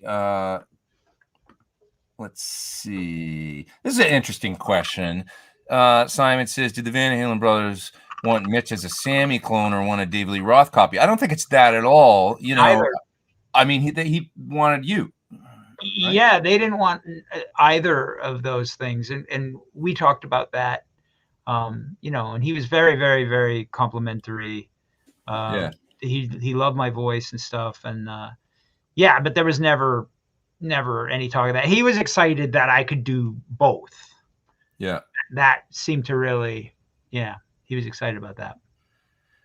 The one thing I'll say is like that era in the 90s, it was like, because keep in mind they'd had Dave and then they had Sammy, and both were really successful. And it was like,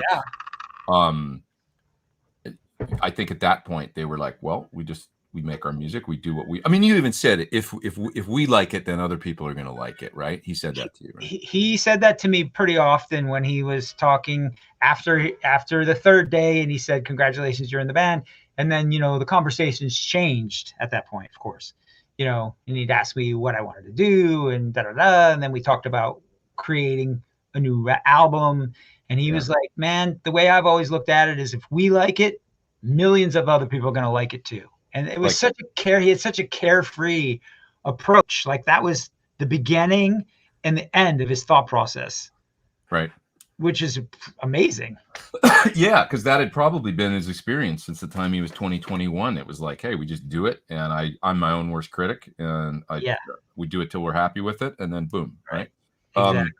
It was the record that they ended up making. I mean, it was an interesting thing because I've gone back and listened to that record with an open mind and kind of like it was an interesting period because obviously it was a self-produced affair, and to a degree, right. And so it's a tough one because it's like it was not a good seller and all that kind of stuff. But I've gone back and listened to it with this kind of open mind, thinking like the songs are quite long, a lot of them.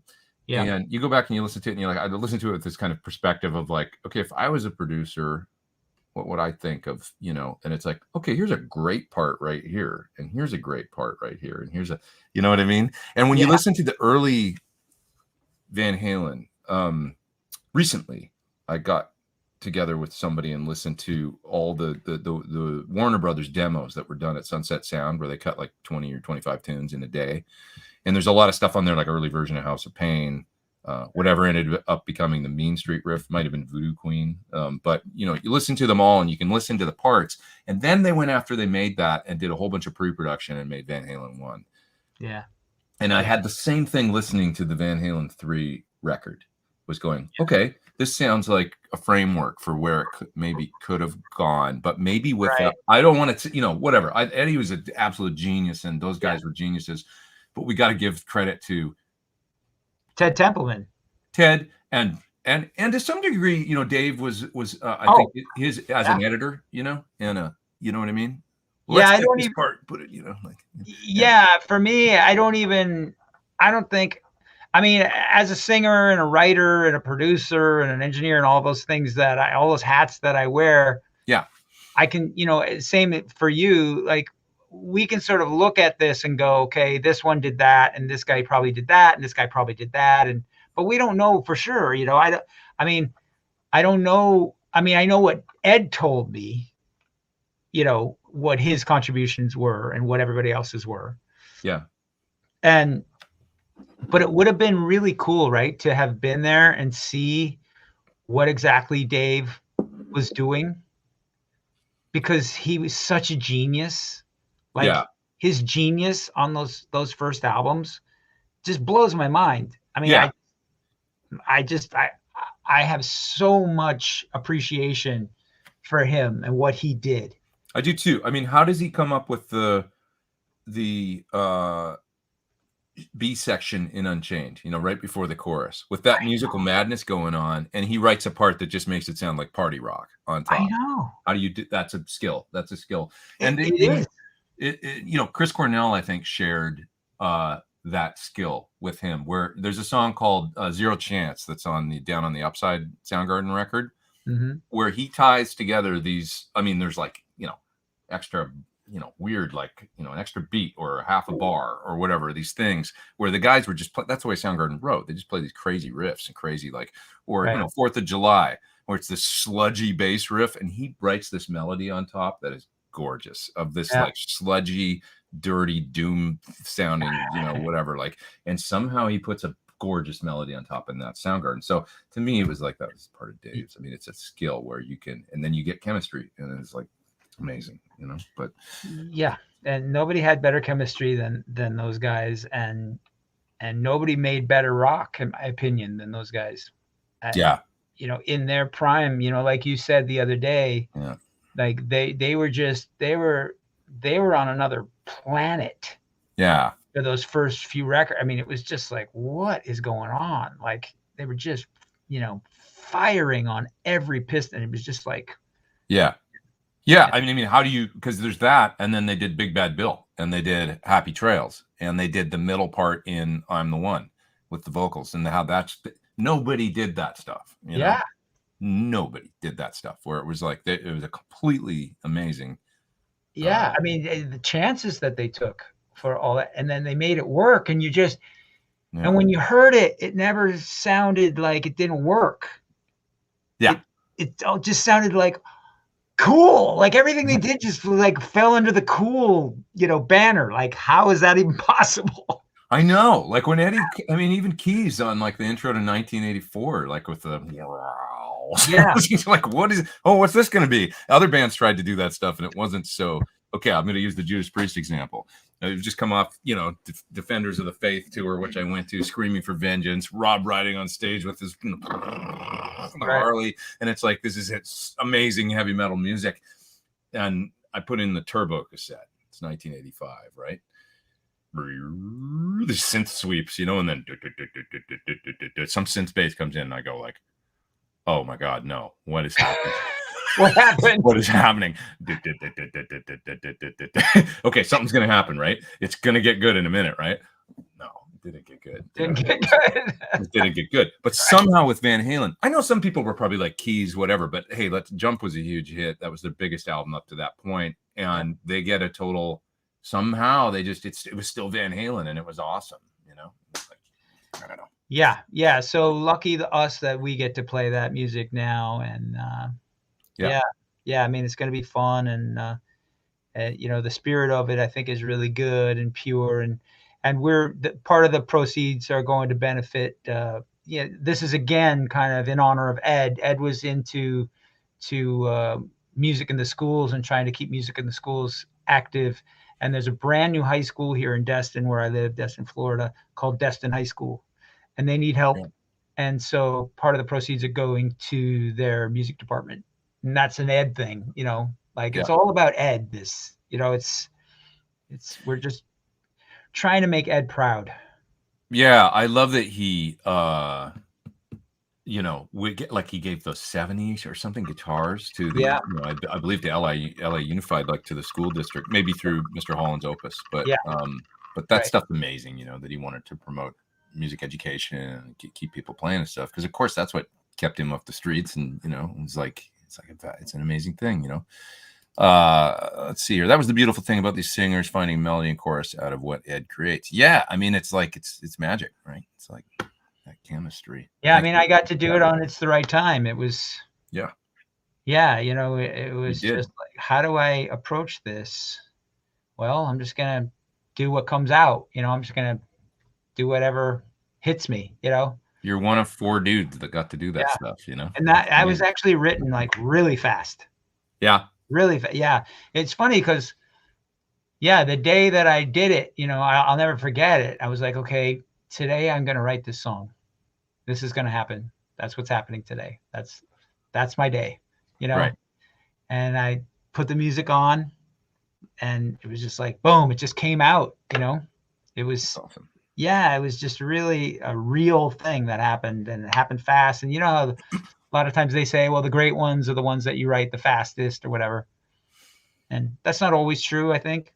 But in that case, it was true. It came flying out of me. And like it or hate it or whatever, I like it. You know, I'm proud of it. And it's great, man. And it's a nice thing to know that it happened quick like that, because that's the, you know, you could feel the pressure of, oh, it's Van, or you could just go, oh, I'm writing a song with a buddy, you know. Yeah, it was really effortless. Yeah, it really was. And you know, I just wish we had gotten to do more, but yeah, man. At least we got to do one, you know. I mean, most people don't get to do that, so. I know.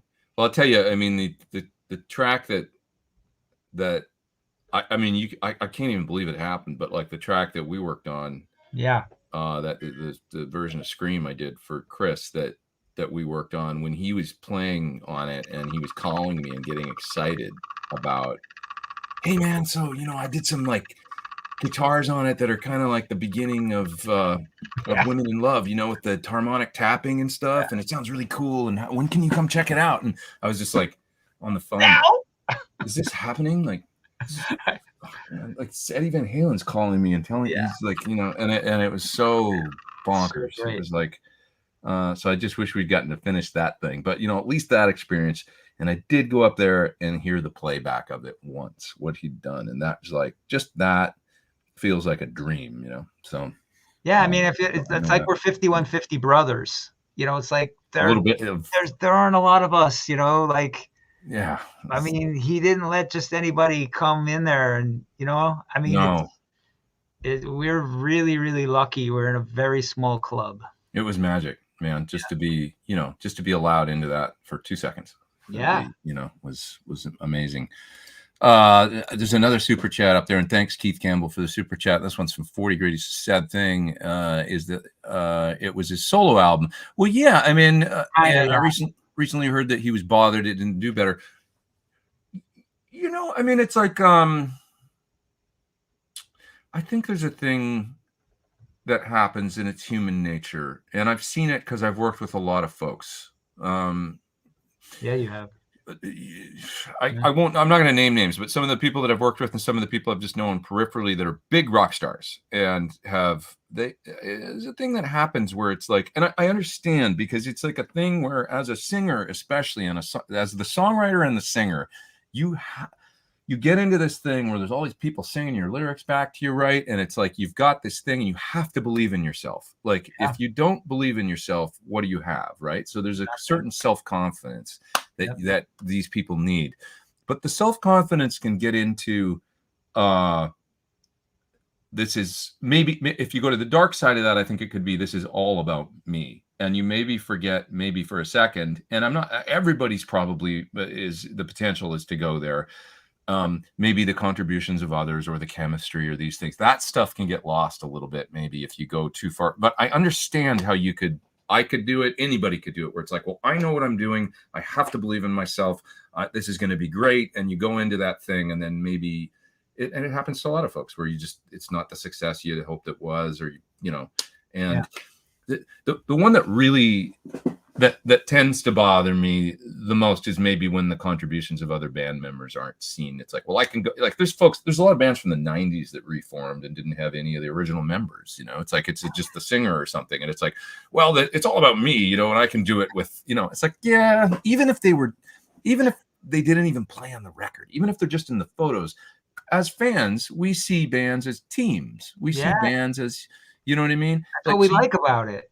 Yeah, you can't just get a different drummer or a different, like, it's one thing if somebody leaves or and whatever, passes away, there's different things that happen, then you have to move on, but if you're just like, I don't need them, and you just gotta go through, and that's the worst of, when I've seen folks, like some big bands that I've seen where folks have done that stuff, and then it's just not, the chemistry's not the same. It's the oldest thing in the book, right? I mean, we've seen again, not to name names, but there are bands that are like that had maybe, well, I shouldn't say who. I know, I don't want to name people, but yeah, I think Ed was in a place. I mean, as far as I could tell, just kind of observing him, when I was there, he did. I mean, he definitely wanted to, be a partner musically. Yeah. But at the same time, he was in a very like mine, like he was in that space, because I think that what had happened with Dave and Sammy, somehow he sort of felt like he lost maybe some control with both of those singers, or, possibly. I mean, so I think he felt like he did want to be in control. Yeah. Yeah, I got that feeling from him, definitely. And that's a thing that I think is like, I mean, when Chris Cornell hired us as a touring band, he was specific about, like, he was kind of like, well, I'm hiring a band, but like, I think he was in a zone where he was like, I've been in bands for about 20 years now, and I'm ready to do my own thing. And who wouldn't be? Yeah. Yeah. He earned that. I always remember one guy in the band, like, saying, like, hey, I think this was like about a month after we started playing with them, and one guy in the band said, I think maybe it'd be better if we started off with this song at the beginning of the set or whatever. Like, he said that to Chris, which is just a little thing. Like, what do you think? Like, wouldn't that be cool? And Chris goes, that's great. You guys can talk about that on the bus later tonight. I'll see you later. But it was like it was funny, and we all just laughed, and he was basically like nice, but saying like, that's my job. You let me worry about the set list. Right. Especially since we were brand new, but I don't know, it's funny. It's like shit. It's like this stuff it's funny to talk about, but who wouldn't be right now? I'll tell you something that was interesting that he did say to me. I'm talking about Ed once in 2012, maybe. I talked to him about like the different singers and things like that, and he mentioned to me, we're just at the stage where we just want to do this on the arena or stadium level. And he said, we know that we kind of have to do, I can't remember exactly how he worded it, but the gist was that Dave is there, and you get to this point where it's like, I mean, I think he did come around to realizing that that's what maybe the fans want, and what, and it's like, so that's what I told him. Yeah. Yeah, which is like heavy, where it's like that, right? And you said that from a fan perspective, right? Yeah. Like, get Dave, and it's like, well, and as his friend, which he was asking me, specifically, what do you think I should do? And I was like, gulp. Like, I said, honestly, and he goes, of course, honestly, you're my friend. Yeah. And I was like, get Dave. He was like, what? He wasn't ready to hear that at that time. At that time. Yeah, it was prior to when he got Dave, he didn't want to hear that from me, but that was my honest assessment. That's what you should do. That's what people want. That's what they were expecting anyway, and then you didn't do that after the MTV thing, and then look what happened. And, I was right. Like, this isn't going to work after that, because I said that too prior, like. Right. So I was right about that, and I don't know, not being right isn't important aspect of the story, but anyway, yeah. So he got Dave. Eventually, you know. Yeah. Todd Roy says this is why I think the Stones should go on, but not with the name the Rolling Stones. Charlie was such integral part from the beginning. I agree. I don't think it's disrespectful, though. I think that Steve Jordan, right, as playing drums, and he was in Expensive Winos, right, and played with, or was he? I think he was. But anyway, he's played with Keith a lot, and you know, I think when someone passes away, it's different. The Stones, obviously, from Brian Jones and like you know onward, have had members, you know, that have and if they want to go play, I mean, it's like once you know, it's okay. Yeah, I mean, I understand, Todd, why you would say that, and you're not wrong, but they're the Rolling Stones. It's almost disrespectful to their history to call it something else. I don't know. That's how it feels to me. Like it just it would be odd for Keith and Mick to go out as anything but the Rolling Stones. I mean, I think it's it's you know, that's how it hits me, but I understand he was a huge part of that. Absolutely. I felt like Phil Rudd was the heart of AC/DC, you know. Yeah. And they did many years with different drummers, you know, which wasn't my favorite period, but they still went and played and made some good music and did some. So it's, you know, it's okay, you know. It's once the brand is established like that, you kind of you know. I think so. Yeah. Well, we've been going about, it's 2:07. Wow, I've been going for 2:26. Let's can you hang another 10 minutes and then we'll get out of here? And let's see. Highlight a couple things here. Massive EVH fan says more me recording. I remember as a kid when Van Halen 1 dropped. That said, during first listen, once how many say I came on halfway through, ejected it. Well, everybody's got their different. I didn't feel that way because I was still I was in that magic 14-year-old period when they got Sammy, where I was still really impressionable and my ears were wide open and I wasn't so like, I went to the 84 tour and I loved them, you know, but I remember the first time I heard Why Can't This Be Love? And I didn't feel that much different about it than the first time I heard Jump, to be honest. Same. I mean, it worked for me. I was like, oh, this is different, but it's still working. It's way more poppy, you know, but it's really good at being what it is. That 5150, that track is kind of a masterpiece. I mean, there's some really good stuff on that record.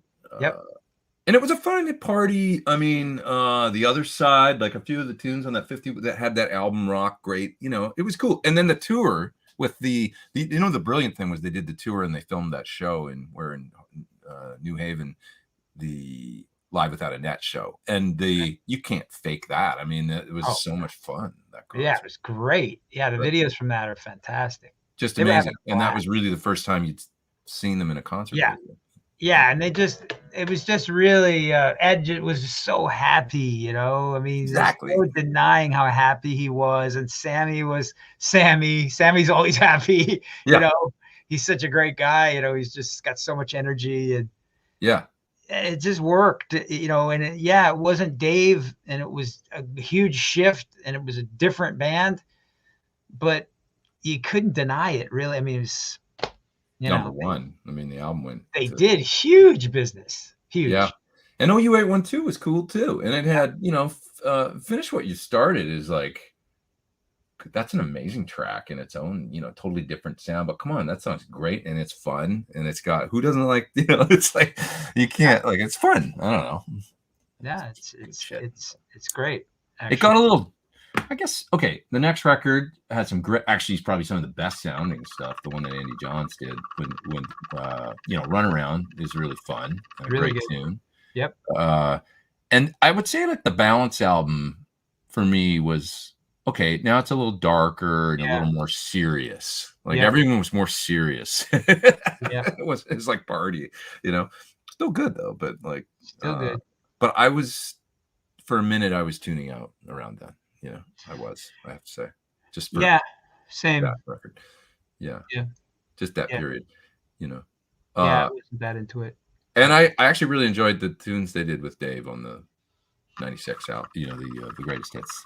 Those two sounded like, okay, that's some vintage sounding stuff right there. That's cool, you know. It's funny because that's the first thing I heard. Is that for some reason he wanted to play me that stuff. Really? Yeah. So when I got there, How interesting. when the limo pulled up, I got out. They were all lined up like to meet me like a family. Like it was amazing, you know. Yeah. They're all standing outside of 5150, standing, next to each other. And so I got to meet them all in that moment.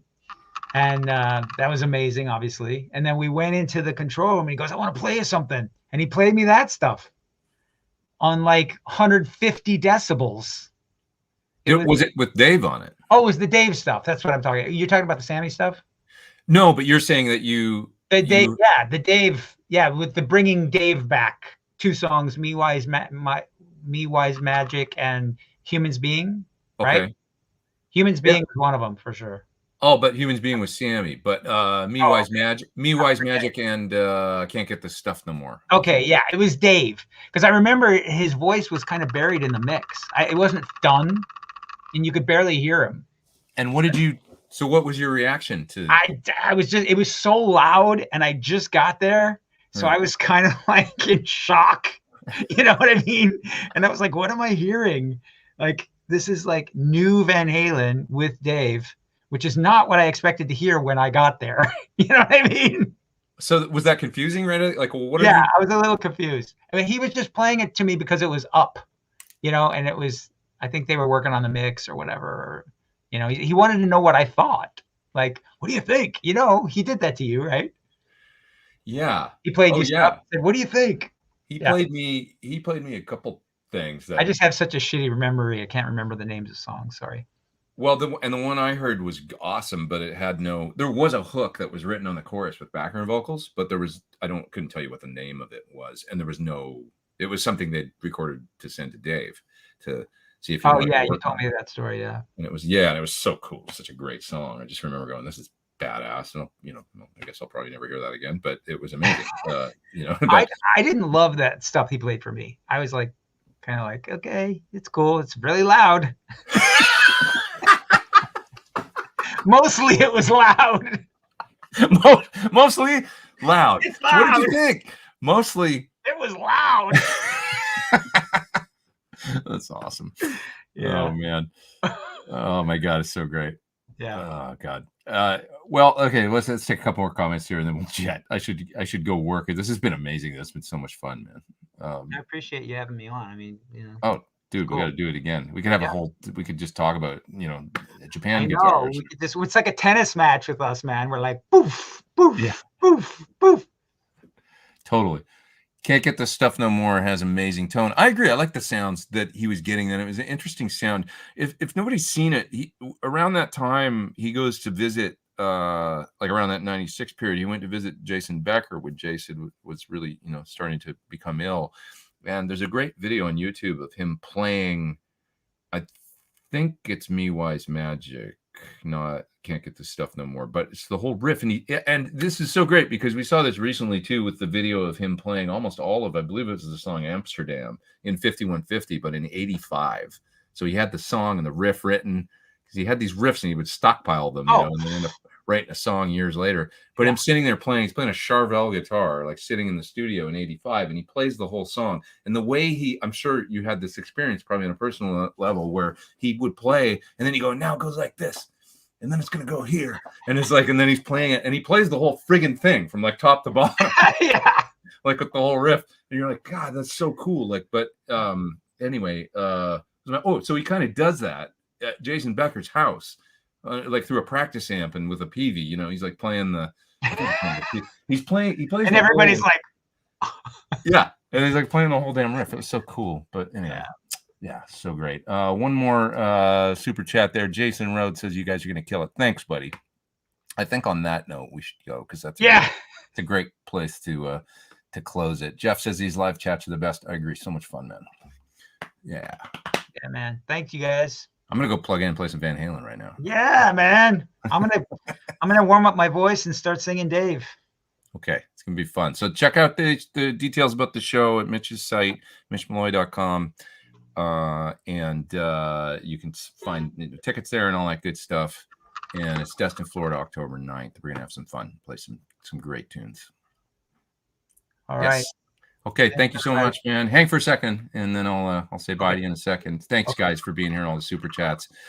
You guys are fantastic. I love you all.